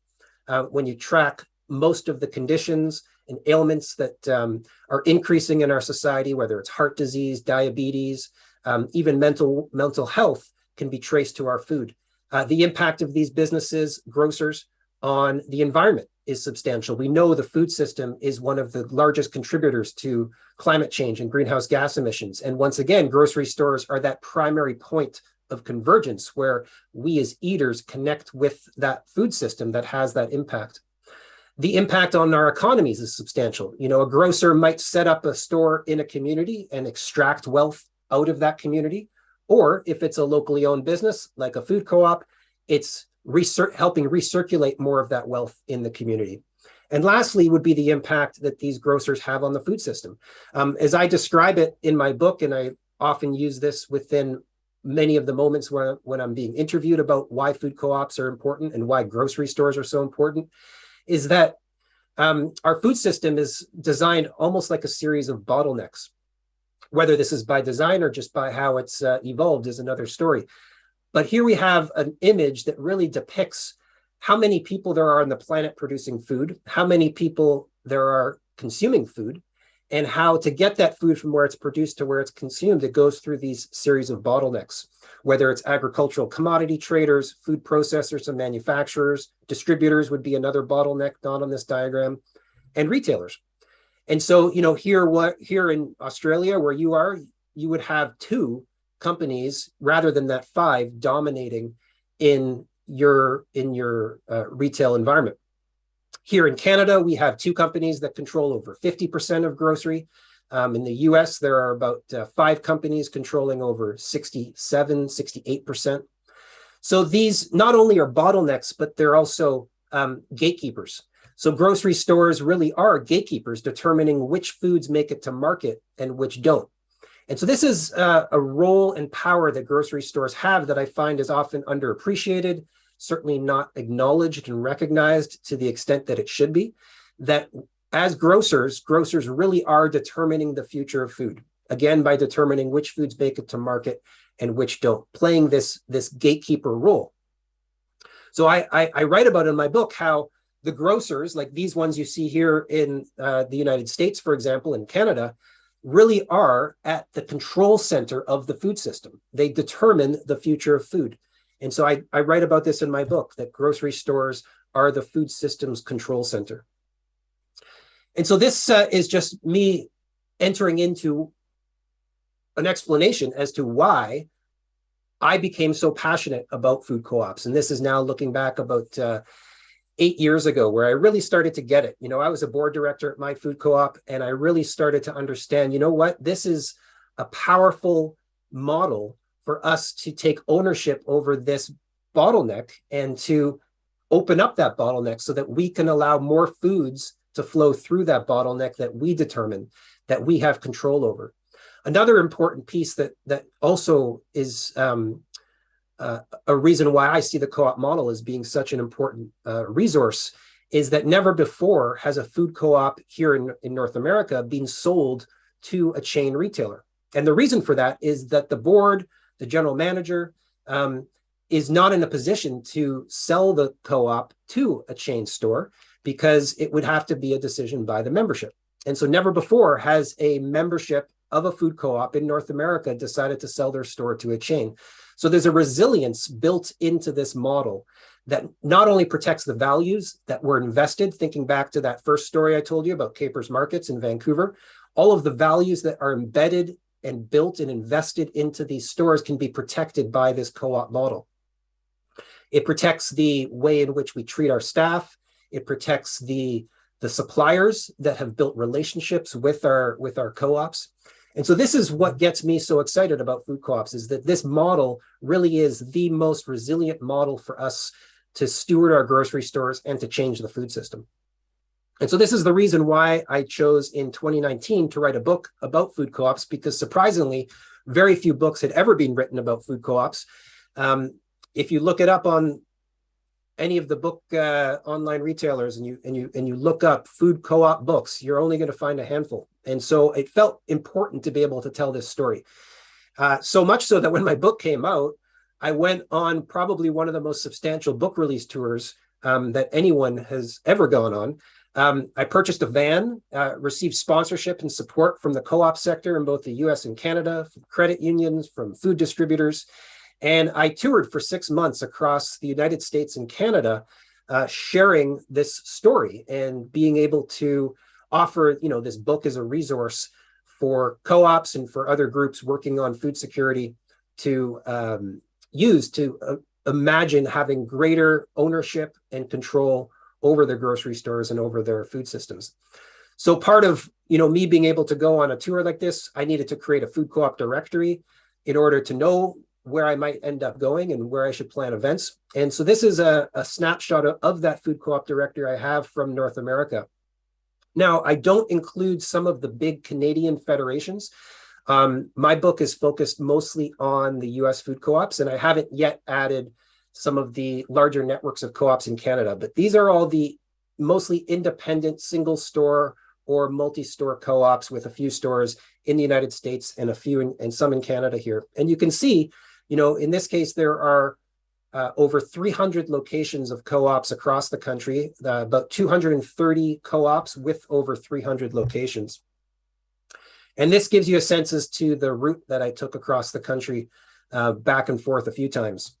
And so I want to share a little bit about what I saw, because what I saw is unique. You know, when I look at the co-op movement across the globe, the way in which co-ops have emerged in the United States in particular, specifically the ones out of the 1970s and the new ones that have come online over the past 15, 20 years now, are a very unique expression of the co-op model. And you're going to see some of this in just a moment as I share some of these stories. So the co-ops that are the most established and substantial in the United States are the co-ops that came out of the 1970s. So these were the co-ops that, similar to, I know many of the ones in Australia, formed out of buying clubs. And many of those buying clubs merged in or emerged as storefronts, like the ones you see here. The one here on the right was the first of the Puget Consumers Co-op in Seattle, Washington. This was their first store, and this co-op traces its roots back to the late 1950s, in fact. But it was really in the late 60s that they started to take off. Today, they are the largest co-op in the United States. This is their newest store in downtown Seattle. This is actually their 16th location. So this is a symbol, really, of how co-ops have grown up, how they've evolved, how they've changed. And this is a co-op that has a substantial impact on the regional food system, on the regional economy. It continues to do all of that good work that it was doing when it was a smaller co-op when it first started. So there are very few co-ops of this scale in the United States. This is just giving you a sense as to some of what those stores at PCC look like. Many of the co-ops in the US look more like this. A single store like this one here in Hendersonville, North Carolina, that came out of the 1970s as well, started as a buying club of 15 families, and in 2016 built this new store. So this is their only store, and this is very common among the food co-ops across the United States, are these nice new stores that really are the outcome of all the success that co-ops had, particularly the natural food co-ops, through the rise of interest in organic and natural food and local food.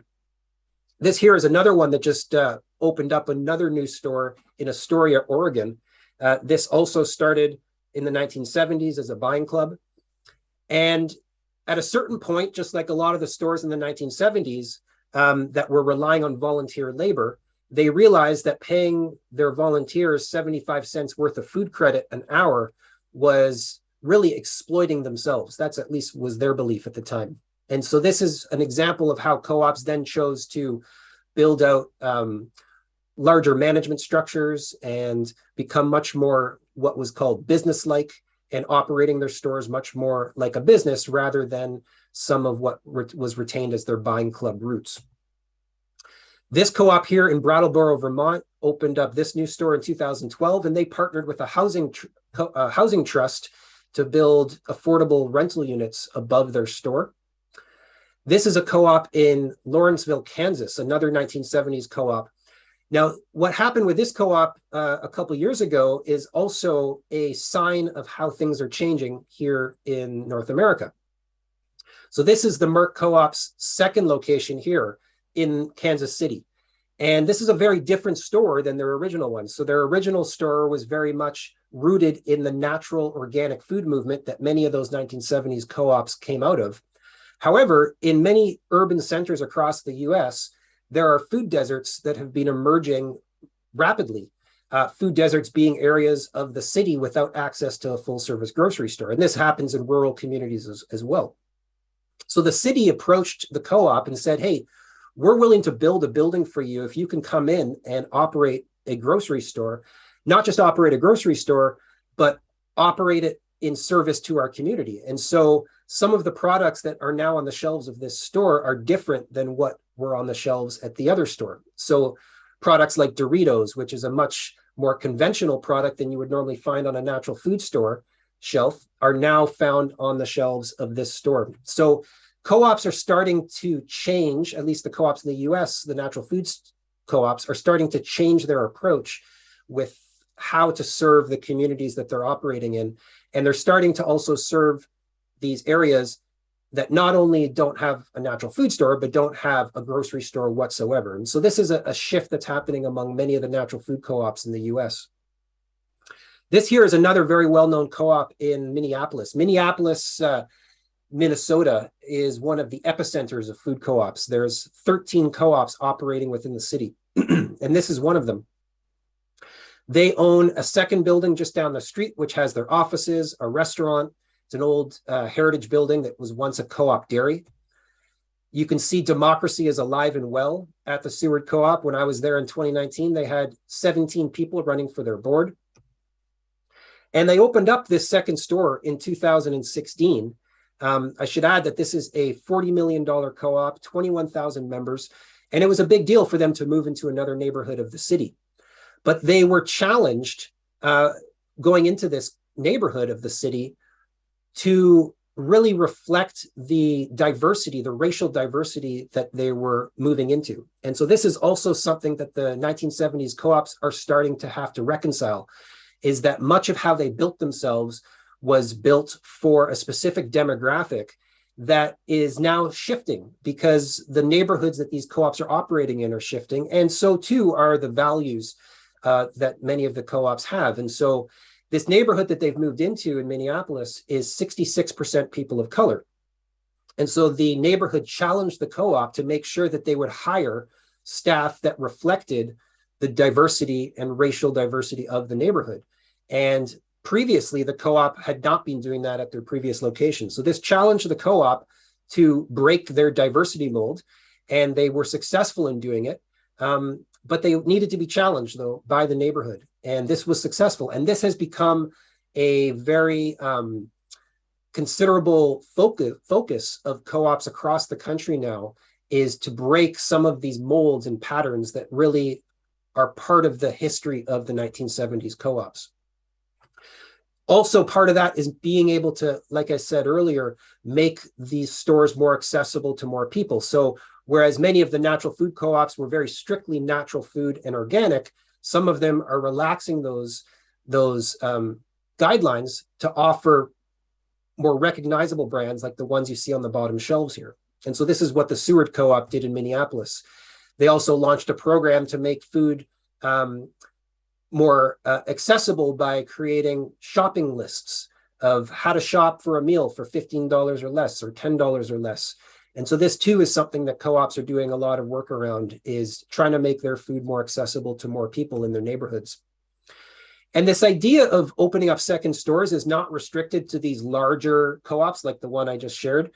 This one here is in Syracuse, New York. This co-op has been in this location for 50 years. It was one of the smallest co-ops I visited. And they too decided it was time to open up a second location. And in the downtown of the city, there was also a food desert, and they joined up with a mixed-use development, which was building a food market, one of those food market spaces on the ground floor. And they have now taken up one of the storefronts and have a second location there in the downtown of Syracuse. Another trajectory I want to speak of too that the 1970s co-ops have taken is the co-op here in Bozeman, Montana, which really exemplifies not only opening up a second location like this one here in the downtown, but at their main location here, this addition that they were building while I was there in 2019 is their new warehouse, commissary kitchen, and offices. And so co-ops have started to become much more active around vertically integrating their operations to increase their power within the marketplace, to increase their control over their supply chains. So this is the warehouse here. Yes, you see the kitchen here on the right. So they're producing a lot of the food that's being consumed and sold in the store, and they're setting themselves up for potential expansion as well. And so you can see here, they have a dedicated bakery just for the grocery store. And this is happening as well with some of the newer co-ops. This co-op in Keene, New Hampshire, has only been around for less than 10 years, and just last year acquired on the other side of the parking lot this food production facility that they will now rent out to local suppliers, as well as do some of their own in-house production. So this is a very common trajectory now, is this vertical integration that co-ops are starting to consider, especially now with the vulnerability of our supply chains. There's also something happening within the US in particular with natural food chains really competing head on with many of the natural food co-ops. And Oriana Co-op there in Traverse City, Michigan, was up against a new entrant, Lucky's Market out of Colorado. Lucky's Market came in and really challenged their sales. And Lucky's Market went bankrupt about 1.5 years ago. And Oriana came in and took over that space, acquired the bankrupt location, and is now operating their second store. And so this is another example of what's happening as well in the United States with co-ops taking over previously abandoned or closed grocers. So one of those images I shared earlier of the Safeway that had closed, this is now the second location of the Common Market Co-op in Frederick, Maryland, which is what you see right here. This is their second store in that old Safeway location. I want to quickly share just about my co-op. So I live in Nelson, British Columbia. This was the co-op as it looked back in 2016. Our co-op dates back to 1975. I became a board director at my co-op in 2006. And at that time, we were doing about 6 million in sales out of this small 5,000 square foot space. To give you a sense as to how fast we were growing, we were doing 14 million in sales by 2016. So clearly we needed to expand. And this is very common, as you've now seen with the 1970s co-ops, of needing to grow. So we saw at the other end of the downtown of Nelson, which Nelson, I should say, has only 10,000 people. At the other end of our downtown was another grocery store owned by Canada's largest grocer, Loblaw, and their lease was about to expire. And so the owner of this building, rather than renew the lease with Loblaw, they sold the building and the land to us. And we acquired that building for $3.5 million. And we constructed this mixed-use development with 44 residential units, a 20,000 square foot space on the ground floor that would become ours. And we are now doing $26 million in sales. We employ 180 people. We are paying $5.6 million in wages and benefits. All staff are on a path to a living wage. This here is our produce department. And Nelson's population isn't growing. So what we are effectively doing is capturing more and more of the community's food dollar and reinvesting it back into our community. And here's just a few more shots from inside the store. And one of the things we're doing, like some of the other co-ops I was just mentioning, is we're making a lot of product in-house in that kitchen that I was just showing here earlier. Here on the right is our commissary kitchen. And so all of these products are being made in-house, and all of these products are also not being made locally by any local businesses, the ones that you see here. And so, you know, our co-op is effectively creating local food products out of often local ingredients. And so our co-op is not only now a grocery store, we are also a food manufacturer. So those are the 1970s co-ops. I want to quickly just go through some of the co-ops that have emerged over the past 15 years, because there's a whole new wave of co-ops. This one here is one of the most successful that opened in 2008. They were so successful that the River Valley Co-op in Northampton, Massachusetts opened up this second store just last year outside of the city in East Hampton. And so this co-op is now a $35 million co-op in only 10 years of time. And co-ops are not just large. Co-ops are also opening up in small locations, like this one here in Philadelphia. This one just 2 years ago opened. And co-ops in food deserts are also now opening. So whereas the co-op model in the United States was often focused much more on natural and organic foods, there are more and more communities now within food deserts looking to the co-op model to be able to open stores in those neighborhoods and in those communities. So this one here in Dayton, Ohio, was in an area of the city where 90,000 people were without access to a grocery store. And that had been going on for about 15 years. So they formed a co-op, had 3,000 founding owners, and just last year opened up the Gem City Market, which with a teaching kitchen, a health clinic, and not just focused on natural organic food. This is a store that offers every type of food for everyone in the community. This also introduces another growing interest within the co-op model here in the US and Canada, particularly the US, where Black-led co-ops are becoming much more prominent and certainly more of interest within Black communities. So this here is the African Heritage Food Co-op in Niagara Falls, New York, who just this year announced that they're going to attempt to turn this building into their second location in Buffalo, New York. And this will become the vision for what they want to turn this building into. So Black-led co-ops are a strong force that's changing the co-op movement here. as are rural co-ops. So I mentioned earlier that this store in a small rural community in Nebraska closed its doors 2 years ago. And just this year, the community was able to acquire the store, turn it into a co-op, and open up a co-op in this old space. And the community has a grocery store once again. So across the US, there are 85 groups in the process of starting food co-ops right now. It's a very active movement supported by a nonprofit called the Food Co-op Initiative, which offers a lot of the resources for helping food co-ops start. I've been involved in a few different initiatives with that organization. These are just some of the startups that I would have visited across the country. Some of them have already opened up new stores. And this is where they're located across the country. So like I say, there's about 85 in development. One of the ones in development here in North Carolina is the Northside Food Co-op. And I just want to share these few more examples of how some of these innovative co-ops, particularly ones in communities without access to a grocery store, often in neighborhoods with people of color, predominantly with people of color, how these are communities and co-ops that are receiving a lot of funding from the city, from the county, and from federal funds, more so than ever before. So the Northside Food Co-op just this year received $2.5 million from the county to build their store. This co-op is doing a lot of amazing work until they have their store. They're running outdoor markets, they're running community events.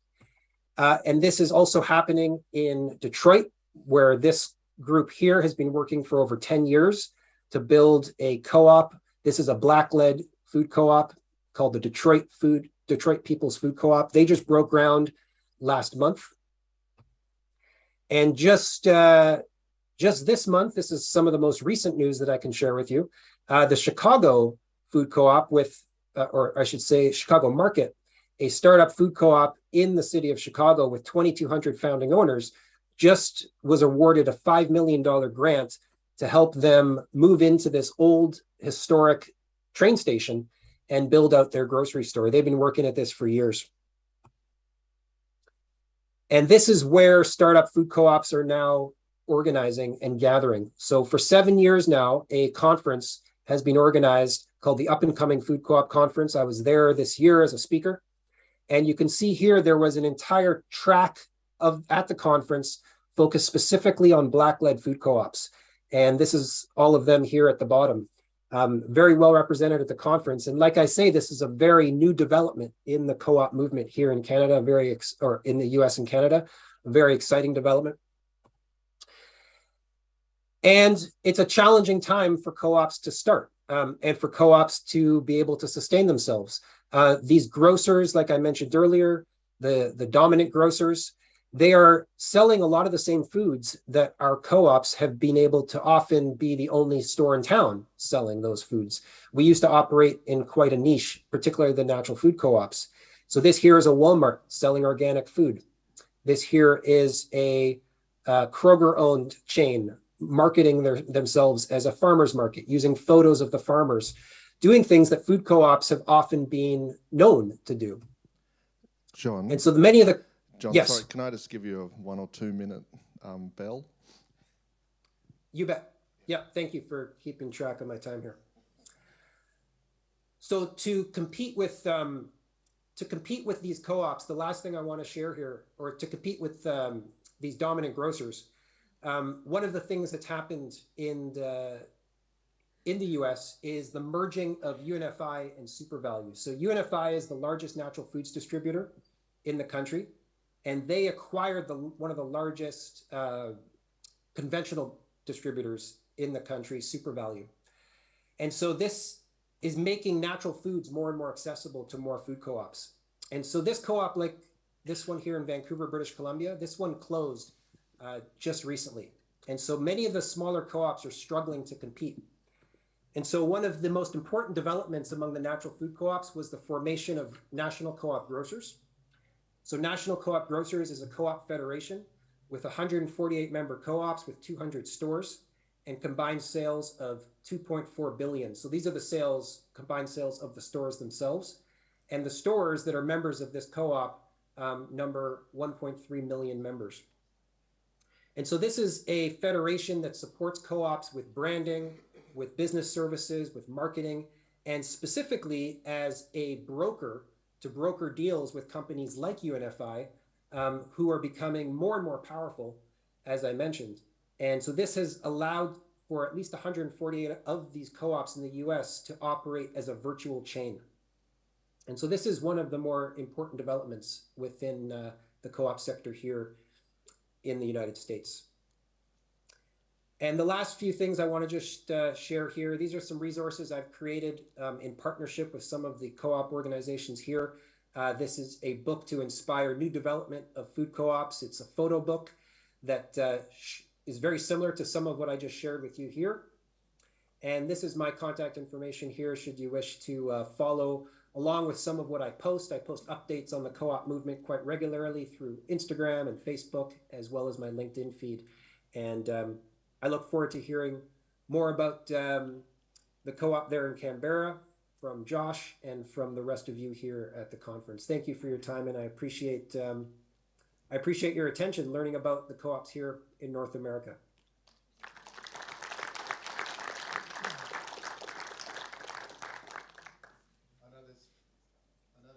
Co-op. Thanks, Nubby. I know there's food co-op people in the room, but hopefully this has had resonance all the way across the supply chain for lots of the agricultural people here as well, because the retail end is obviously critical. Jon, I've got a couple of very quick questions. I'll limit myself to two, but just first, I wasn't sure how the grocer network was going in the US, because I thought they transitioned or changed recently in some, but I don't know if you can tell me about that. And the second question is just whether are most of the food co-ops structured as consumer co-ops, where the customers are the members, or are they structured as worker co-ops, where the employees are the members? And tell me on your first question, you were saying the grocer network. Can you be more specific what you were saying? Yeah, I thought that the network that you mentioned there had sort of closed, or because certainly their website went down. I couldn't find their website anymore. But the National Co-op Grocers? Yeah. Oh, yeah, no, they've been a strong force, okay, and becoming more and more powerful. So they've been around for about 25 years from their earliest inception. And it's only in the past 5 years now that they've really, I think, honed in on, the role that they're trying to play. Not every co-op is a member of National Co-op Grocers because they require that their members have a minimum sales threshold, which I think is around $3 million. So that's why I mentioned earlier there's about 230 co-ops in the US, but 148 are members of National Co-op Grocers. So all the other ones are much smaller. Okay. And then your other question, remind me what that one was? Just about the structure. Are they consumer co-ops or worker co-ops? Yeah, or a mix? Or, yeah. Yeah, so most of the ones I write about, mostly because most of them are consumer co-ops. So there is a small movement of worker co-ops, food co-ops in the US. I would say they number in probably about 6 or 7 that are strictly worker co-ops. Among the consumer co-ops, though, like I read about, and some of the ones I mentioned, there are some hybrids, so there's at least a dozen within that network of co-ops across the US, the consumer co-ops that have a hybrid model of worker ownership as well as consumers. Fantastic. All right, we better give Josh a chance before we run out of time. Thanks very much, Jon. So Josh Viljoen, Josh will say his surname for me. Sorry, Josh. We should have worked on that beforehand. Is from the food co-op in Canberra, arguably the oldest food co-op, at least on the East Coast or in Australia. There's the Maple Street in Maleny in Queensland. They think they're the oldest, and others say they're the oldest as well. But Josh is from there. He's just finishing up his role, his sort of employed role at the co-op, but he's going to give a very local, different perspective from an Australian food co-op, and then we'll get into hopefully some questions. So please welcome Josh. Hello, hello. I thank you so much for your introduction, Sam. Jon, thank you so much for speaking. It's a bit of a tough act to follow, but I did want to begin today by sincerely acknowledging the traditional owners of the land that we're meeting on, Gadigal people of the Eora Nation. I come, myself and Lukash and a couple of others who are coming here from Canberra, we are on Ngunnawal, Ngambri and Ngarigo land. I'd actually like to pose a question to everyone in the audience. If you could just put your hand up if you know whose land you are on. Could I pick someone just in the crowd? Do you know whose land you're on?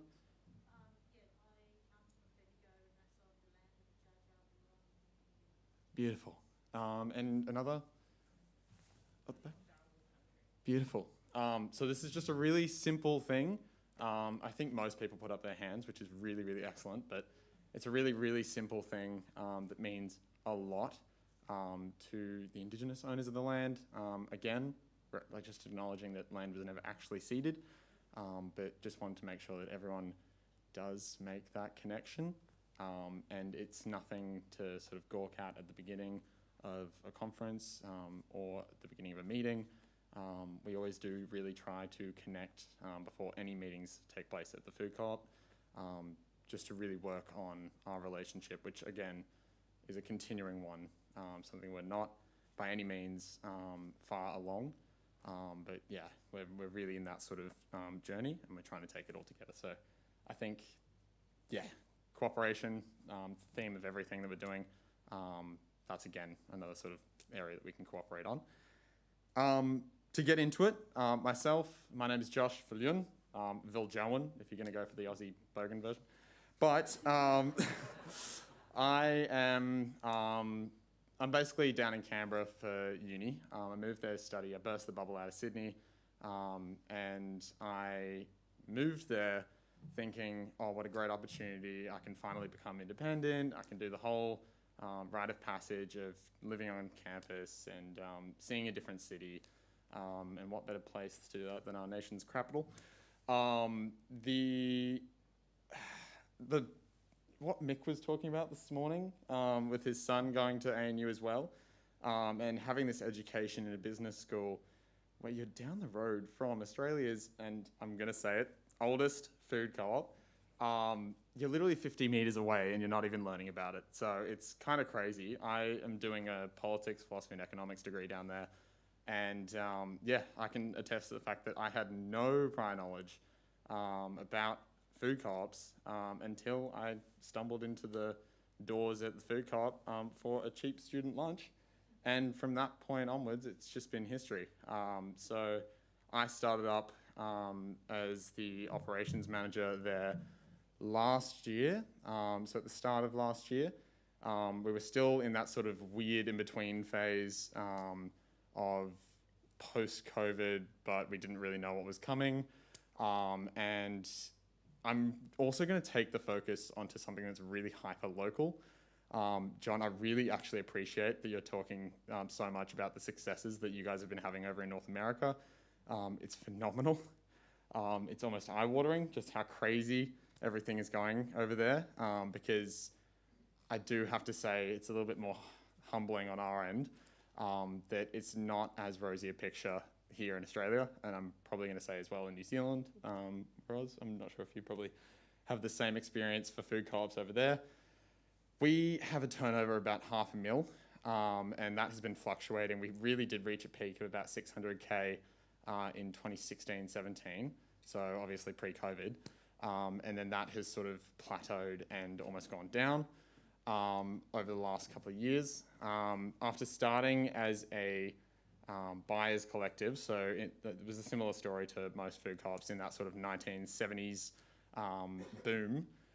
It started as the buyers collective, where a whole lot of folks in Canberra at the uni felt that they couldn't get any access to any healthy food that they really wanted to use to have some nutrition, to have some alternative to the, honestly, what was crap that was coming from around the local area. So they all collected together. They decided to meet up at the Kingston railway station And I'm not sure if, Scotty, you've got a better understanding of the history here, but from all the anecdotes that I've gotten, they basically split open the bag of lentils at the edge of the railway station and then divided it all into their cars and then buggered out of there. So that's how it started in 1974 or 76. We're still undecided as to when it actually started, but 1976 is the date that we've all gone for because it seems a little bit more less speculative. As the ANU Nutrition Society, so if we can go for the next slide, or maybe I can do it. Which one is it? Which one was it? The big green button? Yeah. The big green button. So this is a photo of our rooftop garden. We've come from very, very humbling beginnings, as I was saying before, to moving to about 4 or 5 different places. When we first got a shop, it was an old disused post office on campus, and we were effectively squatting for years. Like, we are almost 50 years old, and we were squatting for a lot of those years. And then eventually through, and I've also heard it from other co-ops around, there's just a sort of luck streak that we've tapped into. It was just right place, right time. After all the different phases of moving into different residences, the uni chose to expand. So they basically wanted more land from the ACT government, and to do so, they would need to remove a whole lot of the squatters off of the land. The ACT government saw just what we were offering as an alternative system to buying your food from Coles or Woolies. So there's John, our duopoly. The alternative that we offered and the benefits that we gave to the community, the strength of community, so this community wealth building, the program that everyone's seemingly starting to look at now was something that we started way back in the day. So it's not coming out of thin air. The ACT government understood exactly what we were doing and wanted to keep that. So us, alongside a whole lot of other community-led organisations, the Canberra Environment Collective, there's a Dance Theatre Co, and a couple of other organisations, we all were granted tenancy as an arrangement as part of the ACT government and ANU sort of discussing how they would work out this land acquisition. So we are in a very, very lucky spot. We're in a very niche spot as well. But throughout all of this history, it has definitely not been easy. So here's a little bit about who we are. John, I'm sure you can recognise the Food for People, not-for-profit mantra that we've taken up. This is something we've had for ages, and I have almost finished your book, in all honesty, but I saw this quote pop up a couple of times, and I was like, oh, this is so great to see someone else doing it. Because another thing that I got to say, in the ACT, we're the only major co-op. There are a couple of others, and we were talking to Scotty around what the other co-ops actually are. But at the end of the day, we're actually quite isolated. We're not really included in a lot of the New South Wales side of things. And when you've got a sort of situation in Victoria where a lot of food co-ops have actually closed down, in Sydney, a lot of co-ops have also closed down. I think something I've been talking to a couple of the other delegates here today, it is actually okay. Like, it's great to hear the success stories that everyone else has been sort of trumpeting. It's really positive. But at the end of the day, it is also quite okay to acknowledge that the alarm bells are ringing for some of us. And yeah, especially for some who don't have the turnover of some of the other co-ops. I'd say the sort of periphery of that, or at least the other direction of that, is that you do have co-ops out there, food co-ops in Australia, like the Blue Mountains Co-op, which is just over that way. They've got a turnover of about 4 million. So that is almost comparable to some of the co-ops over in North America, but obviously by no means stretch, like, you guys are definitely doing it, or at least something better. And I'd love to discuss a bit further of what it actually is that makes the difference. I mean, you've got a town of 10,000, John, where we've got a city of about 450,000, and there's just a very big difference in the way in which the story has sort of panned out. So I'd love to get into that a little bit more. To acknowledge your time here today, I did want to just go through a little bit of the history of the co-op and sort of where we are at present. So here's the little bit of information about the Nutrition Society that started the food co-op. It eventually transitioned to the ANU Food Co-op, and now it's just the food co-op. And here we go. So we're quite unique in the way that our food co-op is organised as well. So we are lucky enough to have the space that we've been in since 2012. It's a purpose-built place that we got to design ourselves, which was incredible. Again, that sort of lucky streak that we hit. We have a large amount of space in the store. We've got a cafe, and it's a great area for a lot of the sort of melting pot of uni students and bureaucrats and just city dwellers to sort of come and meet. It is a great alternative to what is sometimes quite an efficiency-driven and lanyard-wearing city of Canberra. I was talking to, it was Hannah from Pay It Forward Co-op, just about what a few things that it would be great to sort of hear about, some things that we haven't heard yet at this conference. And I think it was one of the things that she was saying was it would be a really, really good thing to hear a little bit about what makes us unique. Why should people shop at a food co-op and not just go down to your Woolies, your Coles, your IGA? And I think the main thing is the fact that we do offer that alternative. And it's not just an alternative in the sense of the physical sense. It's not just the alternative that you can walk down the road and see something that's not Coles, Woolies, or IGA. It's the fact that it's an entirely alternative business. And that's a scary word for us at the co-op. It's something that we've had to sort of come to learn. It's definitely something that I've come to learn in my time at the co-op, thinking, oh, this is a not-for-profit, almost to the point that it's almost like a charity. But it's not. It's a business. And there's almost a point at which you have to be quite realistic about that, especially when in 2016, 2017, we were really facing some financial troubles. And another thing that I've heard at the conference, that you can't be green if you're in the red. So there's this whole idea about really coming to terms with good governance, really getting trained up in your financial literacy, and a lot of the bells and whistles that go along with that. So yeah, I think understanding the value of what we can offer, understanding the history that we have, and just our existence alone is value in and of itself. And it's something that our membership doesn't necessarily acknowledge every time they come in and shop. We've got a membership of about 600 people. We've got a working membership of about 250. So that's regular working members coming in at least once every month, within the month. But again, some of the other challenges that we're facing is a completely out of whack distribution of the number of hours that some people are contributing to the number of members that we have. So you have some people contributing exorbitant number of hours just to keep the co-op running. And then you have some people contributing about an hour every 3 months.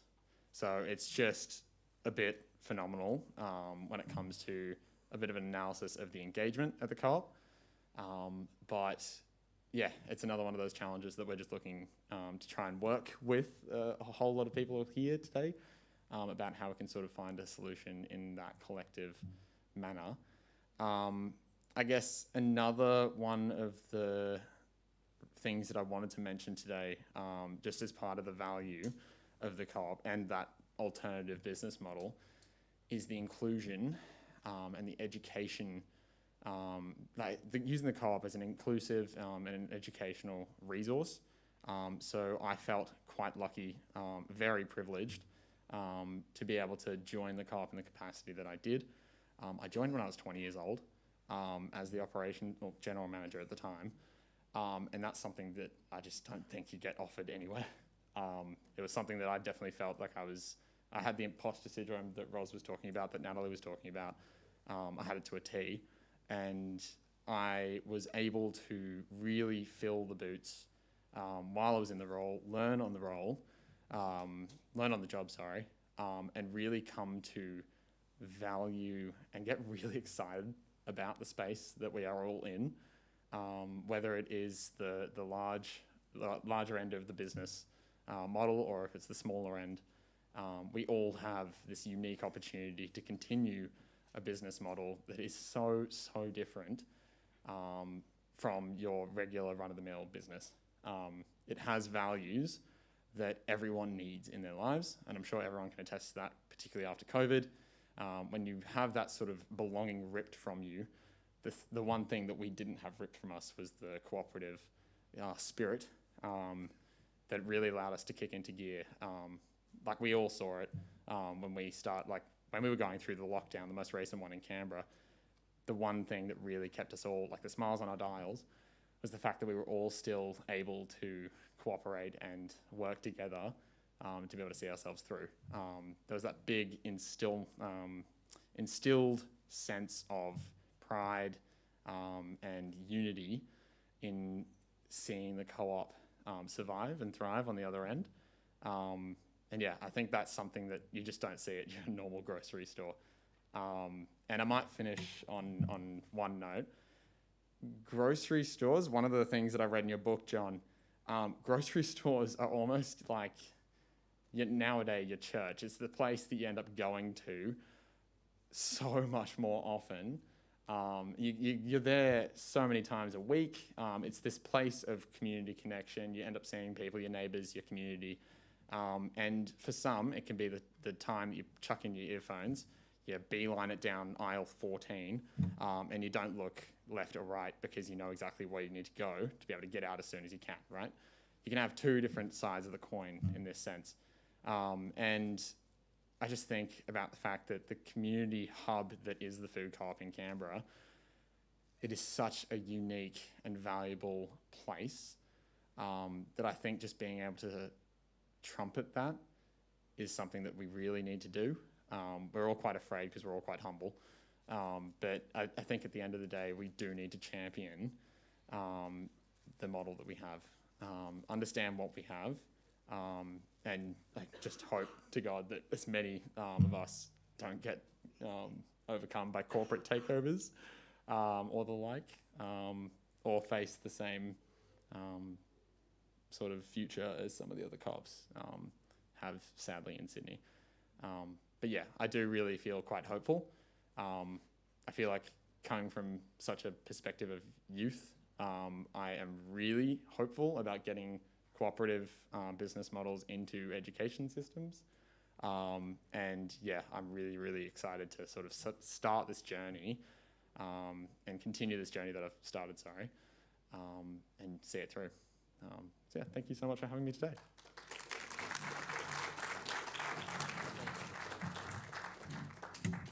Gosh, it's a contrast, isn't it? And we've got a lot of work to do in Australia. There's a meeting this afternoon of a new little co-op grocers. So there'll be a number of food co-ops getting together, and hopefully we can start to talk about the solutions. We've got time for a couple of quick questions. If anyone's got any questions of Jon, or just get up to the microphone now. Really only a couple, and then we'll be off to lunch. Go for it. Kimberly. Hi, I'm Kimberly. I am a former director of my local food co-op. I wanted to ask Jon a question about how the food co-ops in the US and Canada are viewing and responding to inflationary pressures on cost of living, and if you're seeing that as a threat or an opportunity.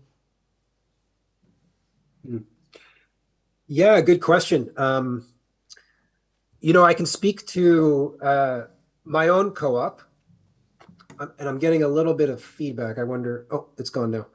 Yeah, so my own co-op, this has been an issue. Just the cost of living on its own, previous to the more recent bout of inflation, was already challenging our workers to be able to continue to work and live in our community. Our co-op has responded by really setting a goal of doing everything possible to, in the next 2 years, have all staff be paid a living wage. So many co-ops are on that path. Some have already achieved that. And so, of course, a living wage needs to also be flexible with the changing environment. And so, this is what many of the co-ops across the US and mine in Canada have committed to. In a more innovative approach, there's a co-op out in Washington on Orcas Island. Orcas Island's a population of about 4,500 people. They have 2 grocery stores. One of them is a food co-op, amazing organization. And they've recognized this challenge of a lot of people who are working remotely wanting to move to the island. It's making the cost of living there insurmountable for a lot of people.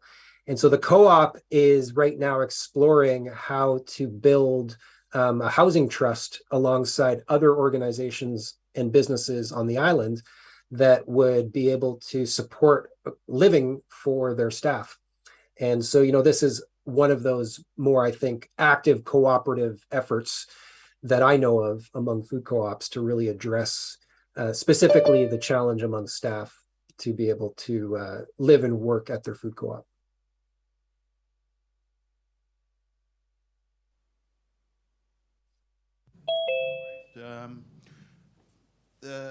I know the specific circumstances of the food co-op is that it's in the ANU, Josh, and it is actually the business course in co-ops for the ANU. How do you go with the massive turnover of students coming through the place? You're quite unique because every 3 or 4 years you've got an exodus of people, which is continuous. So how do you maintain the corporate knowledge for the co-op with all of the people leaving so often? Is this on? Yep. So for the ANU, being on the ANU, we've got a community that is sort of struggling both sides. So it's not necessarily just the university, it's also sort of morphed into the greater Canberra community. And that is actually where we get almost 50%, I'd say, if not more, of our volunteers, our members, our working members from. The exposure, I think the niche that we've sort of found ourselves in is using the co-op almost as this exposure site for students coming through and understanding what the cooperative structure is and almost using it as an educational resource. So I totally agree with you there. The food co-op is essentially the course for cooperatives in Canberra. And in terms of retaining the expertise, because the students coming through the co-op, coming through the ANU, are filled with just expertise and skills that are so great for organisations like the co-op. So in terms of retaining them, it's basically just making sure that they feel like they belong in the community. It's almost like making sure that they feel that they have a sense of community that they can come back to, something that is almost like an alumni. It's very reminiscent of what a university almost is. So yeah, I think that it's about that belonging, it's about that connection, and it's making sure that connection survives even outside. Once they have passed through the university, making sure that connection continues. So we do offer a lot in that sense. Thanks, Josh. Claire, you're lucky last. Thank you. Jon, I have a question for you. The images that you shared about the growth and expansion of the food co-ops, I'm wondering where they get their capital from. Is it from the consumer members, or is there a supportive entity in your part of the world that supports investment in the food co-op sector? Yeah, both are happening. So just using my co-op as an example, like when we expanded out of our 5,000 square foot space into our 20,000 square foot space, we launched a member loan campaign, and we were able to raise $1.8 million from 180 members. And we offered pretty competitive interest rates between 3.5% to 4%, 5 to 7 year terms. And yeah, we had 180 members loan us anywhere between $1,000 and $250,000 towards that project. And then from that point, we were able to rely predominantly for us on credit unions, which in Canada is a lot more accessible to co-ops, credit union financing. In the US, that's not as much the case. And so in the US, there have been at least a half dozen groups form that over many decades to support the co-op movement and support not just redevelopments and renovations and second stores, but also new co-ops that are starting from scratch. So groups like Shared Capital Cooperative would be one name that you could look up just to see what that type of organization might look like. National Co-op Bank is another one. And so that's just two of, I'd say, a half dozen examples of financial institutions that have been structured to support co-ops in this way. Fantastic. Can I ask you to thank our speakers again for that? Okay, we're over time, so I've got to get you to lunch. You've got about 10 minutes to grab your food, which will be up on this end today, and then take it straight into the Heritage Room because we've got the Estonian cooperative dancing for you from 1 o'clock. They've almost 100 years old. They own a building just down the road from here, and they're doing some cultural dance for us at 1 o'clock. And then we're back in at 1:30. There's different sessions. In here, we're about Indigenous education, cooperatives and initiatives in that space, but there's a couple of other breakout sessions as well. So thanks very much.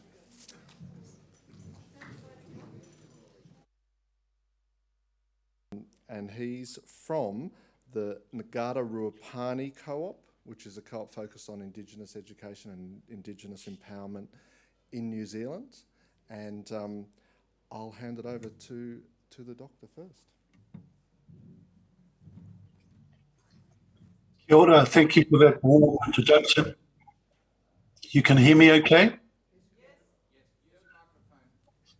Yeah, kia ora. Yes, we can hear you.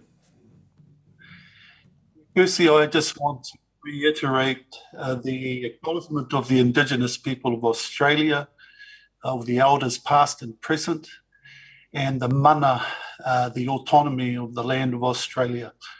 Kia ora koutou. My name is Dr. Rapatawiri, and I'll be doing a presentation to you today on my tribe, which have recently set up a cooperative in New Zealand. And the topic of our presentation today is to the Australian Federation Assembly is using the cooperative model in education and training Indigenous leadership. So I'll just start off by explaining who I am, and I'll just go to the next slide so you can sort of follow along while I'm talking. So I'll just start off with a brief introduction of myself, a little bit of an explanation about the Māori people of Aotearoa, New Zealand, and then I'll explain our cooperative society, and then I'll talk about our visions and goals. One of our main strategies or goals is to revitalise the Māori language of New Zealand. And finally, we're going to talk about the strategy that we've developed to revitalise Māori language through an online platform we've developed called Reo Ora. And after that, we're going to give you a little demonstration of our online Māori language app, how it works, and the technology we've developed to help train people in learning our language. So I'll just start off by introducing myself. As I mentioned, my name is Dr. Rapatawiri. I am of the Ngāti Ruapani tribe, who are from a beautiful place in New Zealand, Aotearoa we call it, called Lake Waikaremoana, which is in the central North Island of New Zealand. I also belong to another tribe in a place called Rotorua, which is the volcanic plateau of the central North Island. And the name of my tribe in Rotorua, where I live and where my office is based, is Te Arawa. So Te Arawa, the Rotorua is considered the cultural tourism capital of New Zealand. So if any of you plan to come to New Zealand for a holiday or a visit, I would highly recommend visiting Rotorua. So having said that, I'll go to my next slide. So I'm the chair of a cooperative, and the name of the cooperative is Ngāti Ruapani. Ngāti Ruapani is the name of our tribe. So in Aotearoa, New Zealand, we have over 50 tribes, or we call them iwi. And the origins of the Māori people go back, we're not as old as the indigenous people of Australia. We migrated to New Zealand around 800 AD from Eastern Polynesia, from the islands of Hawaii, the Cook Islands, as well as Tahiti. So our ancestors migrated here over 1,000 years ago and established their different tribes throughout the North and South Islands. So my particular tribe, Ngāti Ruapani, are named after our ancestor who lived in the 16th century, whose name was Ruapani, who was a great peacemaker, a warrior for peace, we like to call him. And the Kiuta Kitai, this is the reason why we've included this in the name of our co-op, is to show that we want to unify all of our tribes from the forest hinterlands of Lake Waikaremoana to the east coast of the North Island of New Zealand.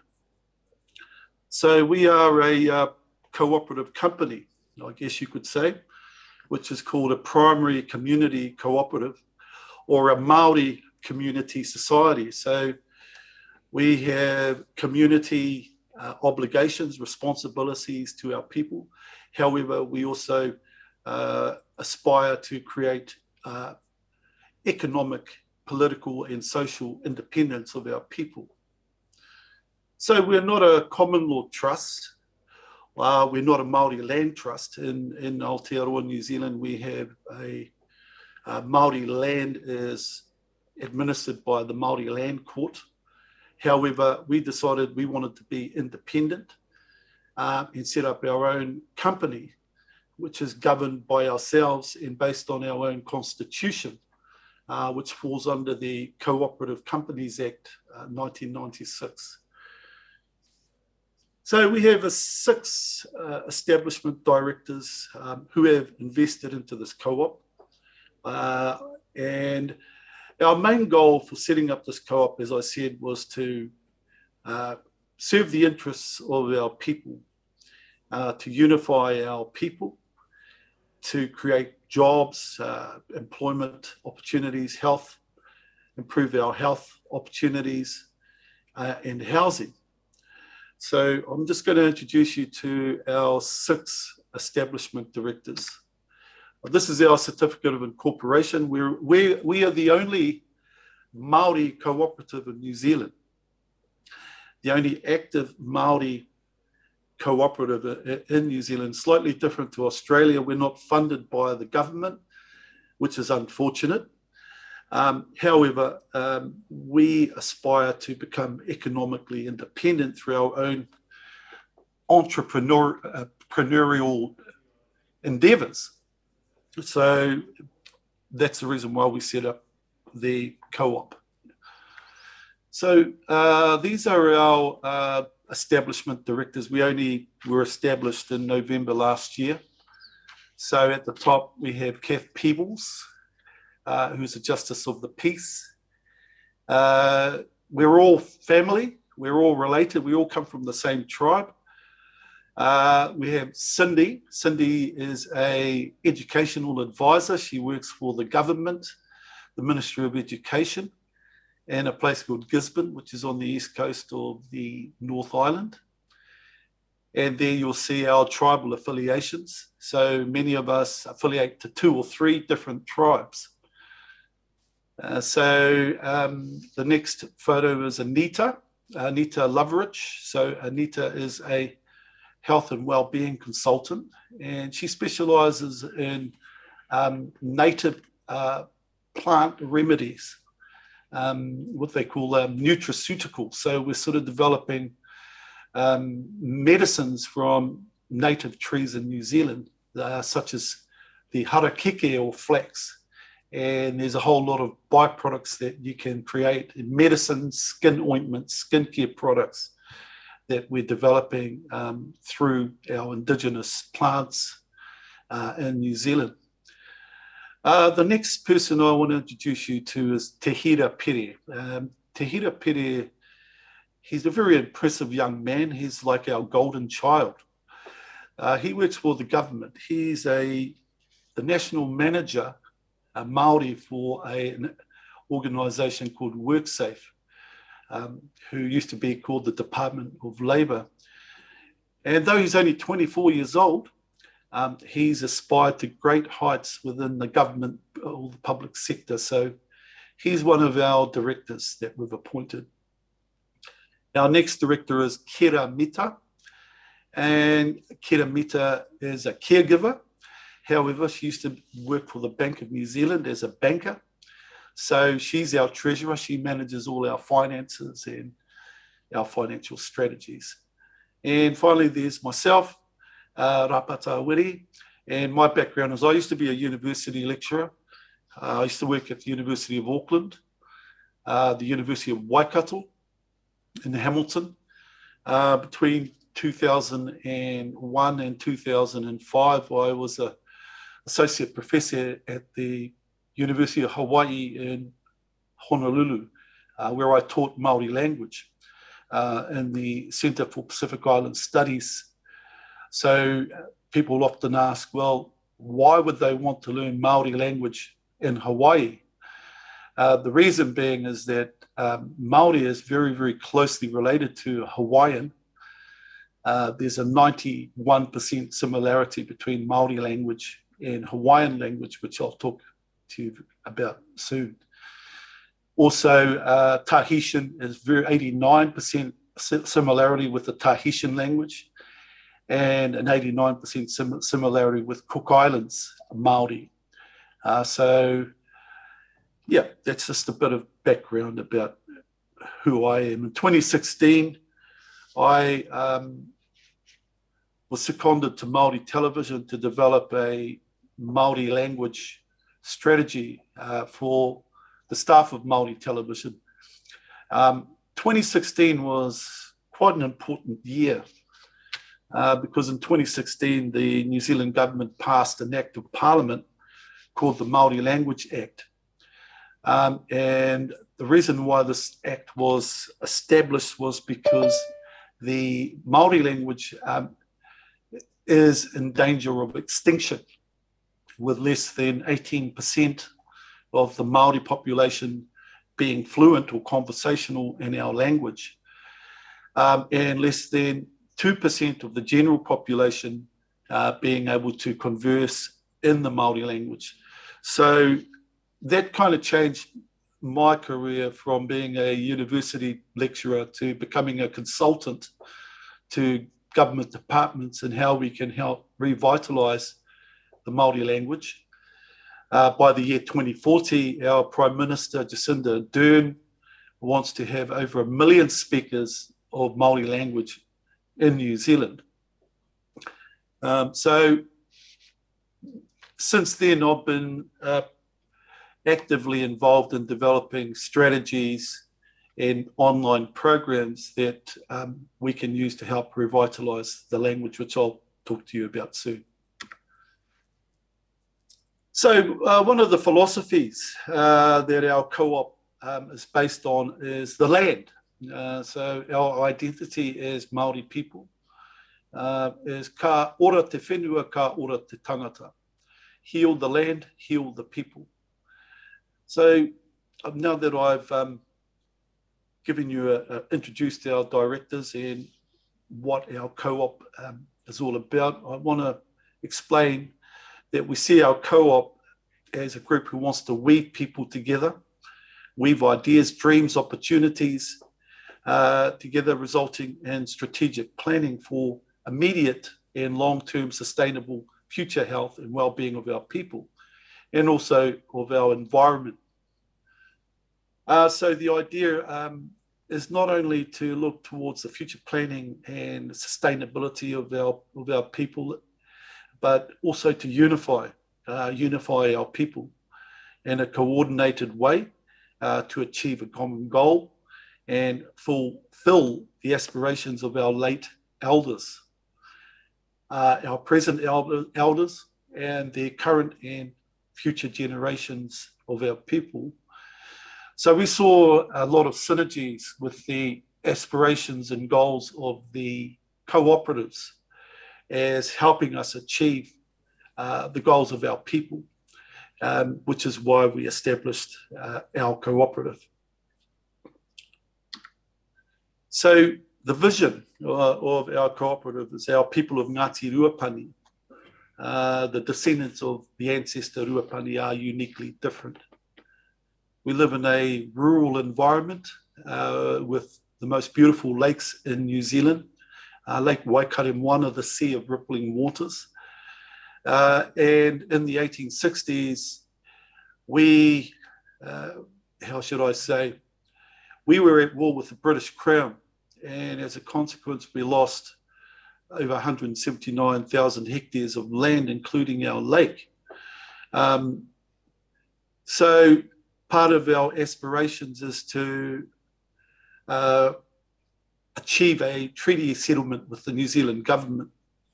And in 1996, our people, our late elders, filed an application to the New Zealand government, to the Waitangi Tribunal, under the provisions of the Treaty of Waitangi Act, to compensate our people for the loss of land and for historical grievances that were committed by the British Crown on our people in the 1860s right through to the 1970s. So, yeah, we see ourselves as being uniquely different in that respect. We are one of several tribes in Aotearoa that have not yet settled our Treaty of Waitangi claims. And though we've been at it for almost 30 years, we're getting close. The government have offered us a compensation.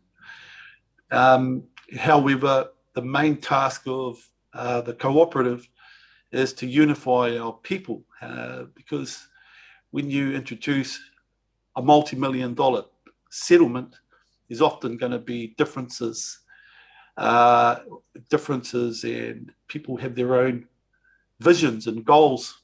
So the idea of the co-op is to unify us, even though we come from different backgrounds. We have different histories. I'm talking about personal histories. We all have different ideas. We see these as strengths rather than as obstacles. We see these as strengths that can help unify us. So together we can achieve a range of objectives through drawing on all of the skills and ideas of our people. Objectives such as housing development, which is a big problem in New Zealand at the moment, with homelessness. The healing of our land, whenua is our word for land. Employment from business and the optimization of our land. So we have a lot of land that's tied up in different land trusts, which is kind of preventing us from utilizing our land, our whenua, to its fullest potential. And the other aspiration, which I want to talk to you about, which is the main crux of my presentation today, is how do we revitalize our language in Aotearoa, New Zealand, given that less than 18% of our people speak the language. Fortunately, we are one of the last places in Aotearoa, because we are a rural tribe, that we still have a number of native speakers. So we're a bit further ahead in terms of our language revitalisation. However, we want to ensure that our future generations are able to speak the language and practice the customs of their ancestors. So having said that, just to reiterate, our goal is to revitalise our language and to preserve our culture, to identify and develop educational and leadership skills training And we're very humbled, very privileged, very honoured to be part of the Australian Cooperative Federation Assembly today. We want to learn as much from you as we can. We want to develop housing, health and employment opportunities for our people using the cooperative model. We want to become economically self-autonomous through our own innovation, our own innovative business and online programs, such as Reo Ora, which is an online training program that I'll now explain. So bear with me. But are there any questions at this point, or do you want to leave that to the end? Rapata, sorry, it's Sam here, the facilitator. Yes, if you could aim to wind up in about 5 minutes. I'm really sorry to say that, but we're just a little behind time. And we will leave questions to the end if we can. Cool. Okay, so I'm just going to briefly demo our courses online. You can look at this at reoora, reoora.com. So how we revitalise the language, we have 4 different courses from beginner level to advanced. So at the moment, we have a contract with Learning Cloud Australia, who are our sales and marketing experts, and we have over 1,200 students who are enrolled in these courses, and they have 12 months to do these courses completely online. There are no classes to attend. So I'll just demonstrate what's in each course. So if we can go into level 1, I'll sort of show you. So we have a number of video tutorials, and it's all divided up into different modules. So you'll see here module 1, 2, 3, 4, 5. That has a number of lessons. For example, module 1 here, we learn pronunciation, how to correctly pronounce place names in New Zealand. And at the end, we have cartoons where people can listen to the cartoon and pick up a bit of Māori, and then they complete some quizzes and assessments. So I'll just, this is level 2. So as you go through each module, it gets increasingly more sophisticated, I should say. So it gets harder as you go from each module, but the way we work is that you can learn our language within 30 sentence patterns, and you can learn it within 12 weeks. And it's just a matter of practice, practice, practice. The beauty of this particular program is that you can study on the app at any time, on any device, and it's self-paced. So although we have quizzes and assessments that you have to complete, there's no pass or fail. We have a certificate of achievement, which means that if you attempt the quizzes and assessments, even though you might only get 5 out of 10 or 4 out of 10 or 10 out of 10, you passed. So that's a little bit about our program. Finally, if you want to check out our program, you can go to our website, which is www.reoora.com. We are having great success with this program simply because people want to learn, but they don't have time to go to classes. So if you want to learn a bit more about it, check out our website. But thank you so much for giving me this opportunity to talk to you today.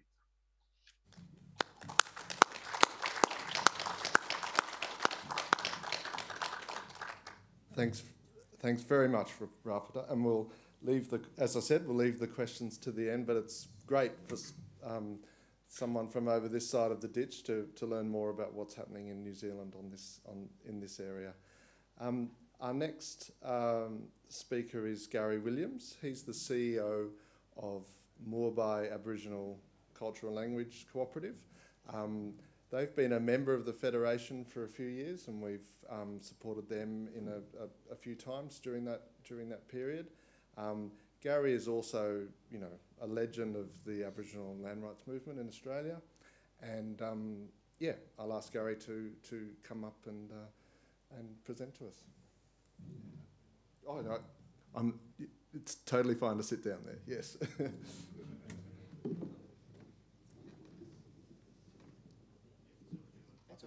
It's on.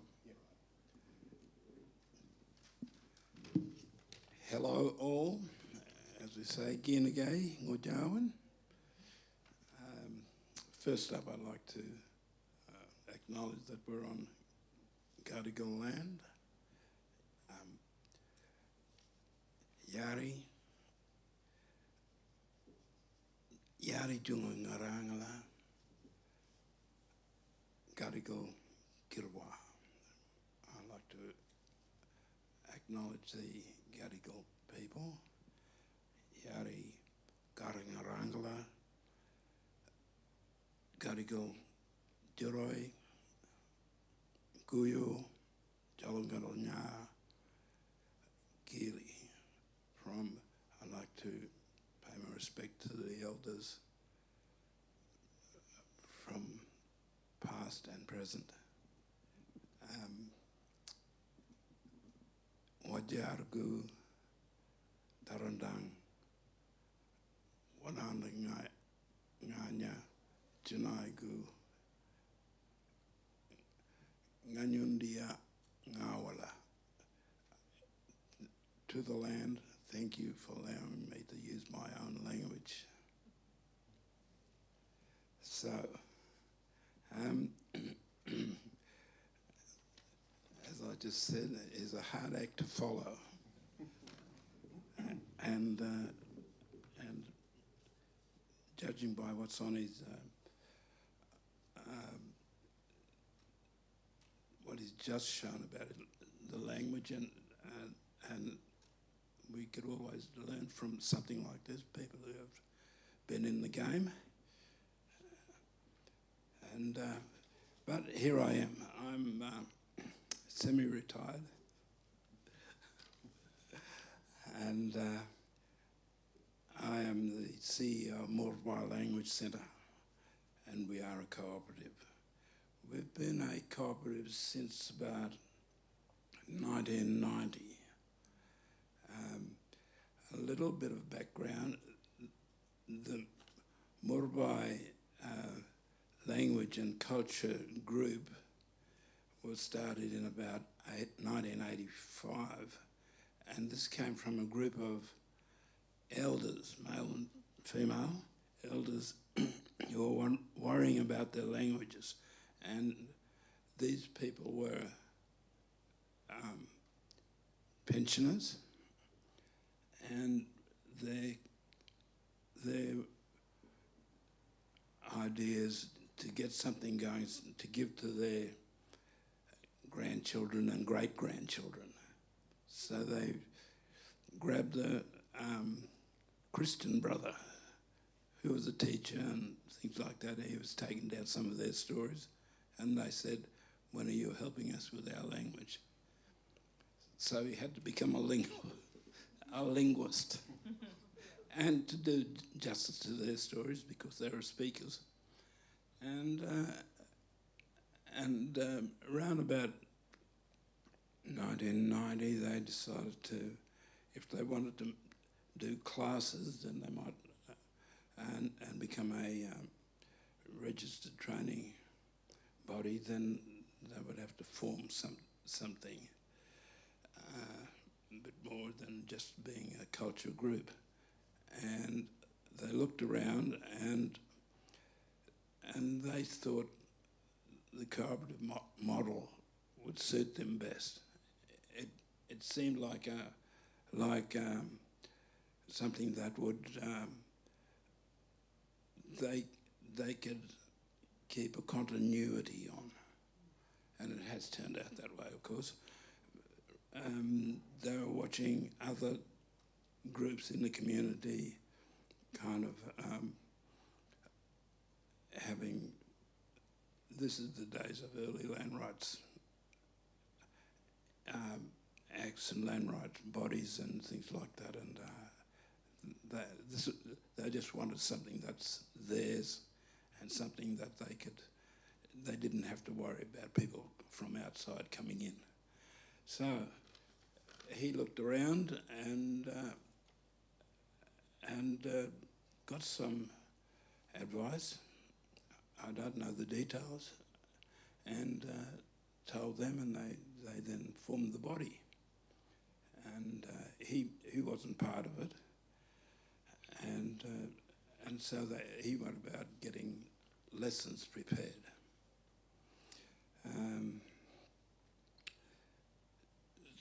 So that they did get some funding at that stage. Then once they become an RTO, they did the first ones in around about 1990 over in Kempsey, and that some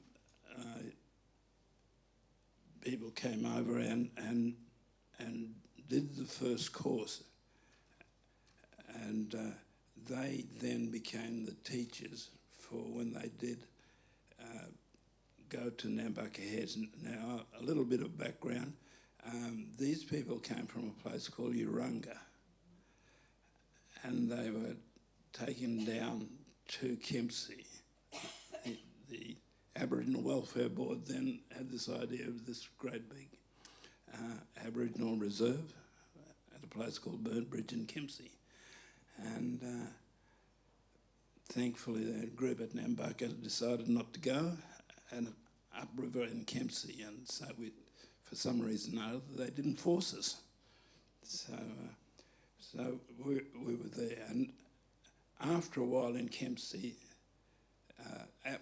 I'll just say that these people settled into the community, the new language area and everything like that, the Jungati area, and but they still kept their own language, and they'd be talking amongst themselves and pooling their pension. So yeah, after a while they decided to bring the language back home to Nambucca Heads, and they were able to buy the local church in the on the reserve at Nambucca. That was actually then being sold off and used as a residential, so they got it back. So you got the language and the church back in the one fell swoop. So yeah, I was in Nambucca at the time. I'd come back, and that was 96, and they decided to do the first course in 97, 98, and I did that, and stayed with the organisation from then on. So, but that was our first getting people from all over who wanted to come there and do those lessons. So, and from then on, we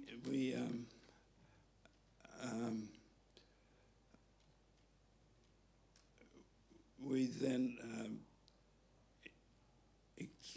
expanded into teaching into schools. Now, we've got to realise that this is in a time when language revitalisation, as they call it now, hadn't been spoken of, and we've kind of got into that in about 10 years before any other communities were kind of thinking of doing it, and governments. So there were people who were linguists and everything like that, Institute of Aboriginal Studies, who were talking about it. This is at the beginning of it all.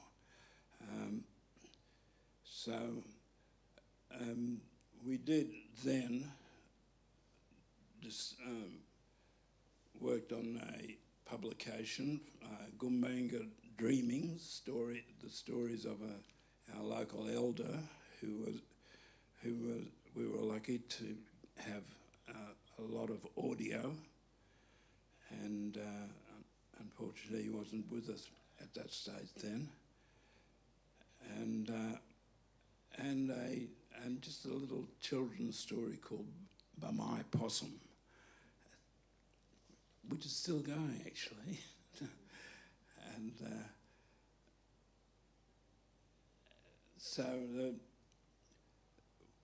we then, around about 2001, we did our first dictionary, Gumbanga Grammar, and then we published the second version in 2008 and 2015. In 2004, we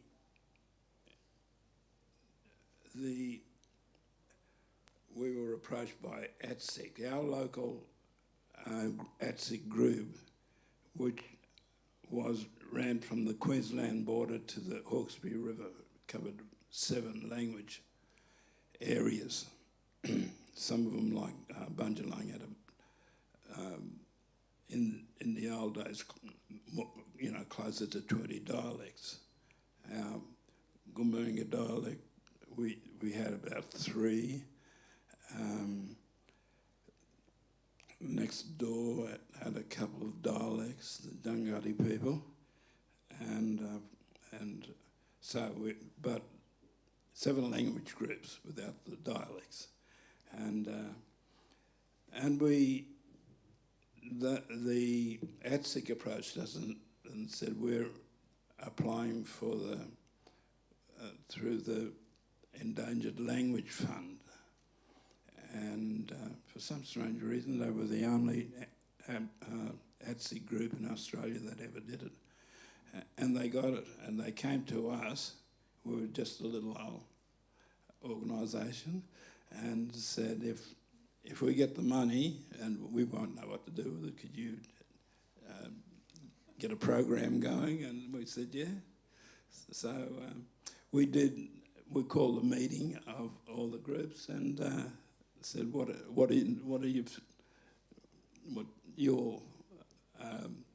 would you like to do? And 5 of the languages didn't have a dictionary, so we got them dictionaries. We found linguists to work with them, and the other 2 languages, of course, was Gumbanga, and we had our dictionary, and Bunjalung, which had dictionaries of sorts, so much more complicated than us, so we got that, and we found ourselves, like the little organisation driving down 5 hours down to Wyong, and making sure they what they wanted to do, so it was a good experience. I don't think I could do it now, but yes. Right. So, okay. So the long and short of it is, over these years, the 30 years as a cooperative, we still have a fully Aboriginal board. Of course, a registered training organisation. We've got a DGR status, and we've maintained stability over our board and the other people working for us. And I must acknowledge Sam and the advice that he's given the board, and guide us through a variety of changes and information sessions. Thank you.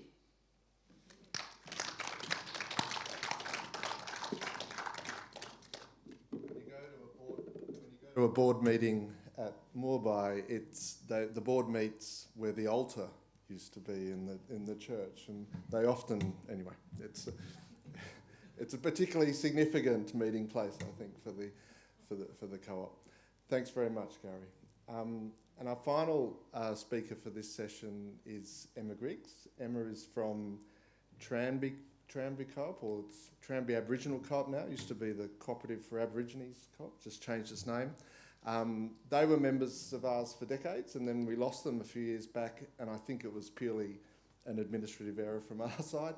So they're back as members now, and they are the Aboriginal Education Co-op that's of a long and fantastic history, based in Glebe in inner Sydney, and Emma's going to tell us all about it.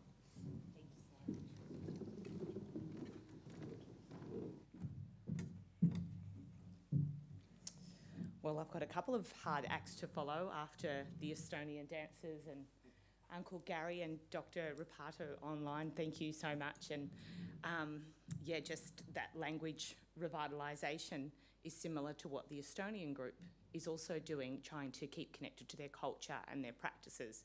It's really important, you know, for us people. I don't know. Oh, this is my little button I press, is it? Okay, all right. So my little green button. So just before I start, I too would like to acknowledge the Aboriginal and Torres Strait Islander peoples as the traditional custodians of all the lands, skies and waterways across this great country. I know that we're not just here from Sydney today, and it's been really nice to see everybody also do the same acknowledgement as well. But as an educator, if anyone in the room is an educator, you couldn't get a pretty more tougher gig after lunch on a Saturday to teach while there's other stuff going on in other rooms. No amount of jelly beans or stand-up stretching exercises is going to get us through this, so I'm going to try and wow you with my amazing pictures in my presentation, but I've only got 10 minutes, so I'll try and keep on track. But us mob, we love to yarn, don't we, Uncle? So I'll try and just work with me, guys. Is that right? Have I worked there? Oh, yeah. Okay. So this is me. Okay. Yumandu Marang. Ewan Nagandi Emma Griggs. Dira Malandalin. Badu Wiradjuri Yina. So, hello, my name is Emma Griggs, and I'm proud to be a Wiradjuri woman. So my family descends from a tiny little town in central western New South Wales called Safala. It's got about 140 people in it. Although I was born and bred here on Gadigal land in the Crown Street Women's Hospital, so that's telling you how old I am. I was raised on Bidjigal, Gadigal, Gwagal land, and I now live on Dharawal country. But if you are from Sydney, that would also be Maroubra, La Perouse, Coogee, Newtown or God's country, as my husband calls it. So I'm fairly new to Tranby and the world of cooperatives. In fact, this weekend, or these last 2 days, has been quite a baptism of fire for me. I joined Tranby just over a year ago, but I actually joined Tranby after 20 years in the state government. So you can see how there's a lot of different things going on for me. So my background is actually in human resources, specialising in the attraction and retention of Aboriginal employees into different government workforces, emergency services and clinical health-related administration as well. So as an Aboriginal learning and employment consultant, I also specialise in project management, and that's how I landed in Tranby. In fact, I was actually a student at Tranby many years prior, but I came along to Tranby to be the project director for the Burrawa Indigenous Careers Centre, which I'm going to tell you a little bit about in a minute. But yes, thank you for inviting me here today. I moved from the role of project director just a couple of weeks ago to the acting COO. Thank you. So yeah, baptism of fire, but it's been like really wonderful to hear about how you all operate in the cooperatives world. So, it's my nails, guys. It's not getting the buttons. Tranby Aboriginal Co-operative Limited, also known as Tranby National Indigenous Adult Education and Training, or commonly known in our community as Tranby College. We were established in 1957, and this year is our 65th year. And we are Australia's oldest independent Indigenous education provider with a long history of making change happen. So now in 2022, we have a number of programs that are running at the moment. The Yanalanyami Strong Women, Strong Communities, Burrawa National Indigenous Careers Centre, Black Books Online, and we're also a registered training organisation delivering accredited training across Australia. So I keep moving away from the microphone, so sorry about that. So the question in this particular session is using the cooperative model in education and training as a vehicle to deliver Indigenous leadership and ownership. I'm going to tell you all about how we do that. But first I'm going to give you a very quick 1-minute history lesson. So Tramby's origins date back to 1957 when the Australian Board of Missions employed Reverend Alf Clint as the Director of Cooperatives in Australia and New Guinea. So that's a little bit of piece of history for you.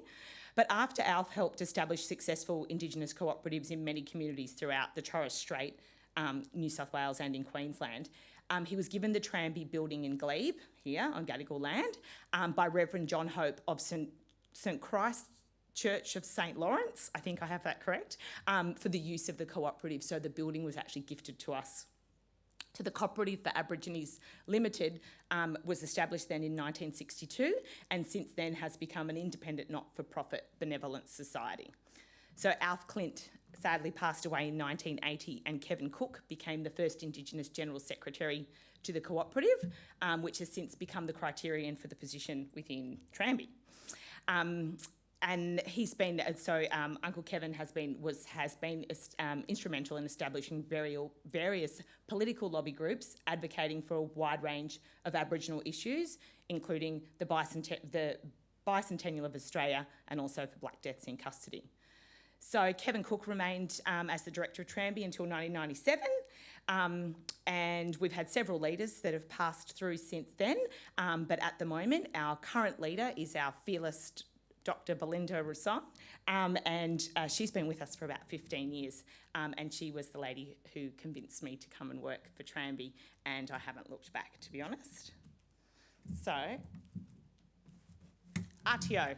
First and foremost, I guess it's probably our biggest repertoire. It's, you know, there's a lot of governance that sits behind it, a lot of accreditation, but we are an RTO, and, you know, our courses are uniquely designed by us and they are responsive to what the community needs and delivered with the consideration of the 8 ways of Aboriginal learning. So that's kind of what makes us unique in what we do.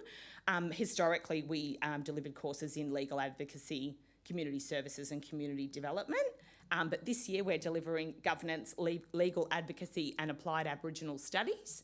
And we've also got on the radar moving into next year some workplace skills, some business, but also Aboriginal and Torres Strait Islander cultural arts, which is a bit exciting. So that's as an RTO. Nails. Okay.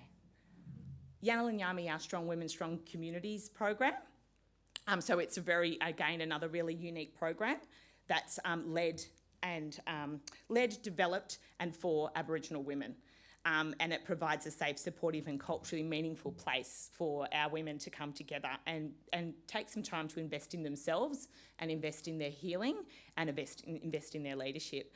And you can see from up on the screen that we've managed to run a couple of different programs, and we're going to Tasmania later in the year where I'm going to catch up with my amazing co-op at the back where we've caught up and we're going to see if we can get together doing a basket weaving with recyclables. So I'm very excited about that. But yeah, so it's been a fantastic program. It's been great for our female elders in community to come onto campus. The photograph that you can see up on the screen was our Young Emerging Changemakers. So that was a locally based one on campus, and it was like a 3-day immersion experience. And it was actually really lovely to be a part of it and see young women coming up and you know, wanting to establish their own leadership goals in our community. Black Books. So, Black Books Online was originally established in 1982 and it ran right through till the 1990s, at which point it kind of folded. And we've relaunched it again in April 2021. It's an ecosystem of authority and expertise led by Aboriginal and Torres Strait Islander elders, content creators, cultural producers, and community-led development organisations. So I guess one of we actually published our first book earlier this year, and it was Uncle Wesman's Through Old Eyes poems, and we celebrated his 100th birthday on campus, and I actually had the privilege of reading him one of his own poems about the bunyip. And I tell you, there was plenty of tears. So we're really privileged to have published our first book, and such a momentous occasion for Uncle Wes. But you can also see up on the screen that we've also launched some podcasting through Out Loud. We have been contracted to publish an anthology of First Nations writers for the LGBTQTA+S+B community, and if you don't know what a +S+B is at the end, it's for sister, girl, brother, boy, and it's a common terminology that we use within our community when we have Aboriginal and Torres Strait Islander people who identify as queer. So we've added that to the end. And we've also, with regards to Black Books, we recently received a capital grant in order to develop a podcasting studio and a writers' centre where we can record oral histories of our elders, which has been really fantastic.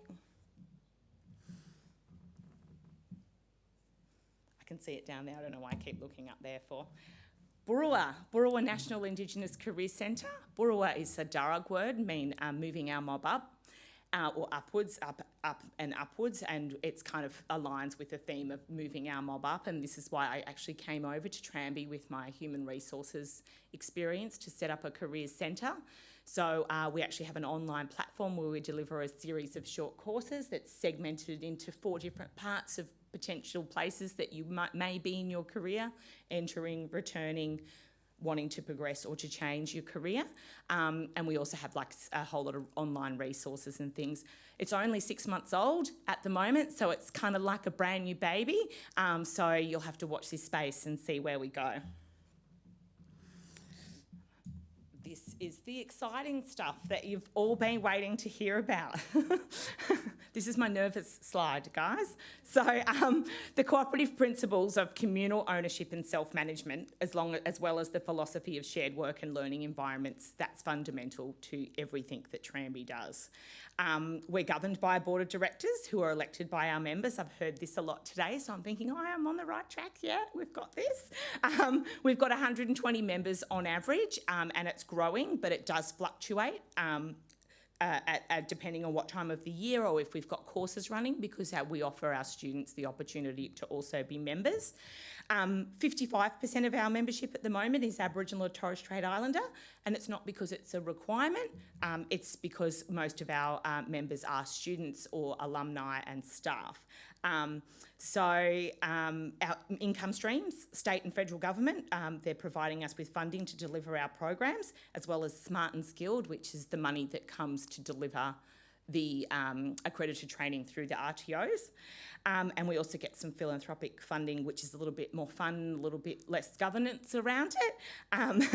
But I think one of our biggest challenges for us as a cooperative is it can be really complex with regards to the person that's paying for the delivery is not the person that's receiving the service. So you kind of get caught between this, the person who's paying is our customer, and then but what we're actually delivering is to our community. So that can often be like fraught with complexities, but we've been successful in managing that for over 65 years, and it's not going to stop us now.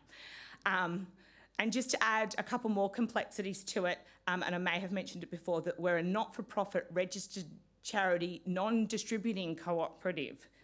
So if you're not confused yet, I am. So let me just say, as I mentioned before, I'm very new to this role, so when we have the open questions, I might take some of them on and come back to you with an answer. Might be thinking a little bit about cheese and wine, maybe something to go with it. So just also too, you've got me on the, I'm on the time, it's all right, I've got 2 slides left, guys. I did this before. In all seriousness, we also, in other ways that we do have some revenue streams coming in. We have some fantastic venues for hire, venue rooms, meeting rooms, classrooms. We also have a full commercial kitchen, and we also deliver fee-for-service activities. So it might be nationally recognised or bespoke training as a fee for service for anyone that is looking for it. We can also deliver cultural awareness training for other businesses, and we can also provide support and consultation to businesses who are developing reconciliation action plans. So they're just other ways that we are generating funds for our business.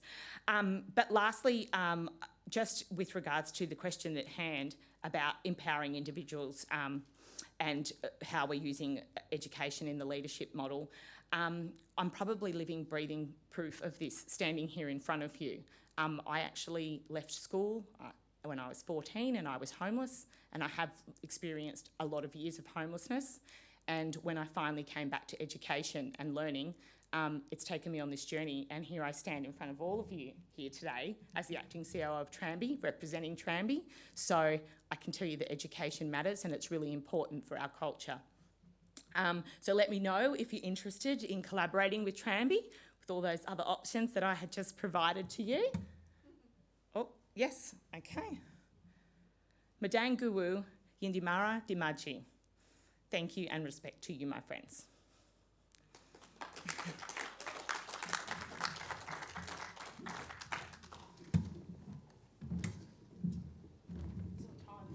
Yes, I noticed.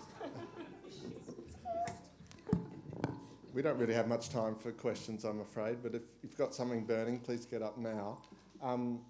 The thing I wanted to add is that we're working with 3 groups at the moment to form new cooperative enterprises, three Aboriginal groups. So one is in spa products and beauty products, another is in bush tucker, and a range of bush tucker businesses who are wanting to form a co-op. And the third is a group of authors in the Central Desert who are, they've got an association and they're thinking now to sort of structure up into a co-op. So there's activity, new cooperative enterprise activity in the Aboriginal Aboriginal Australia, and that's that's really exciting and great for us to be working with too. So no one's got up. Go for it. I had a few actually, but since we have a short amount of time, then my key kind of question came from the first presentation, but it was implied in the next 2 presentations, and that's the relationship between Indigenous people and their intellectual property. So are you able to hear me on Zoom? Oh, yep. So I was wondering what kind of discussions each from your 3 organisations have you had around the role that Indigenous organisations such as yours have in protecting the intellectual property of Indigenous people, so that we don't see transnational corporations coming in and exploiting it like they have with the Kakadu plum and that kind of thing. Thanks.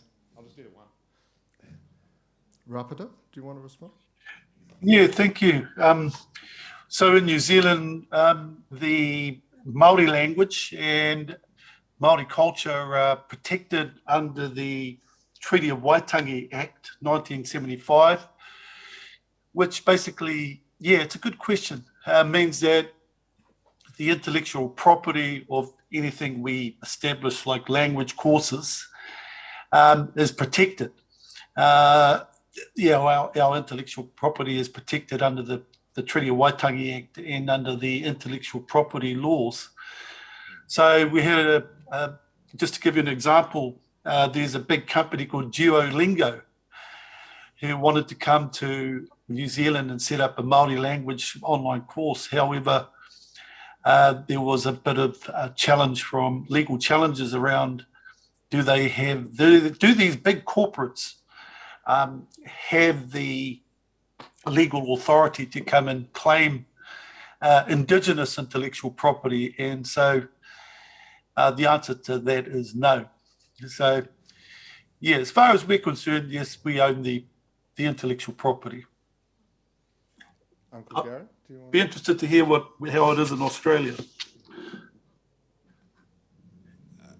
We, of course, here, there are so many languages and so many.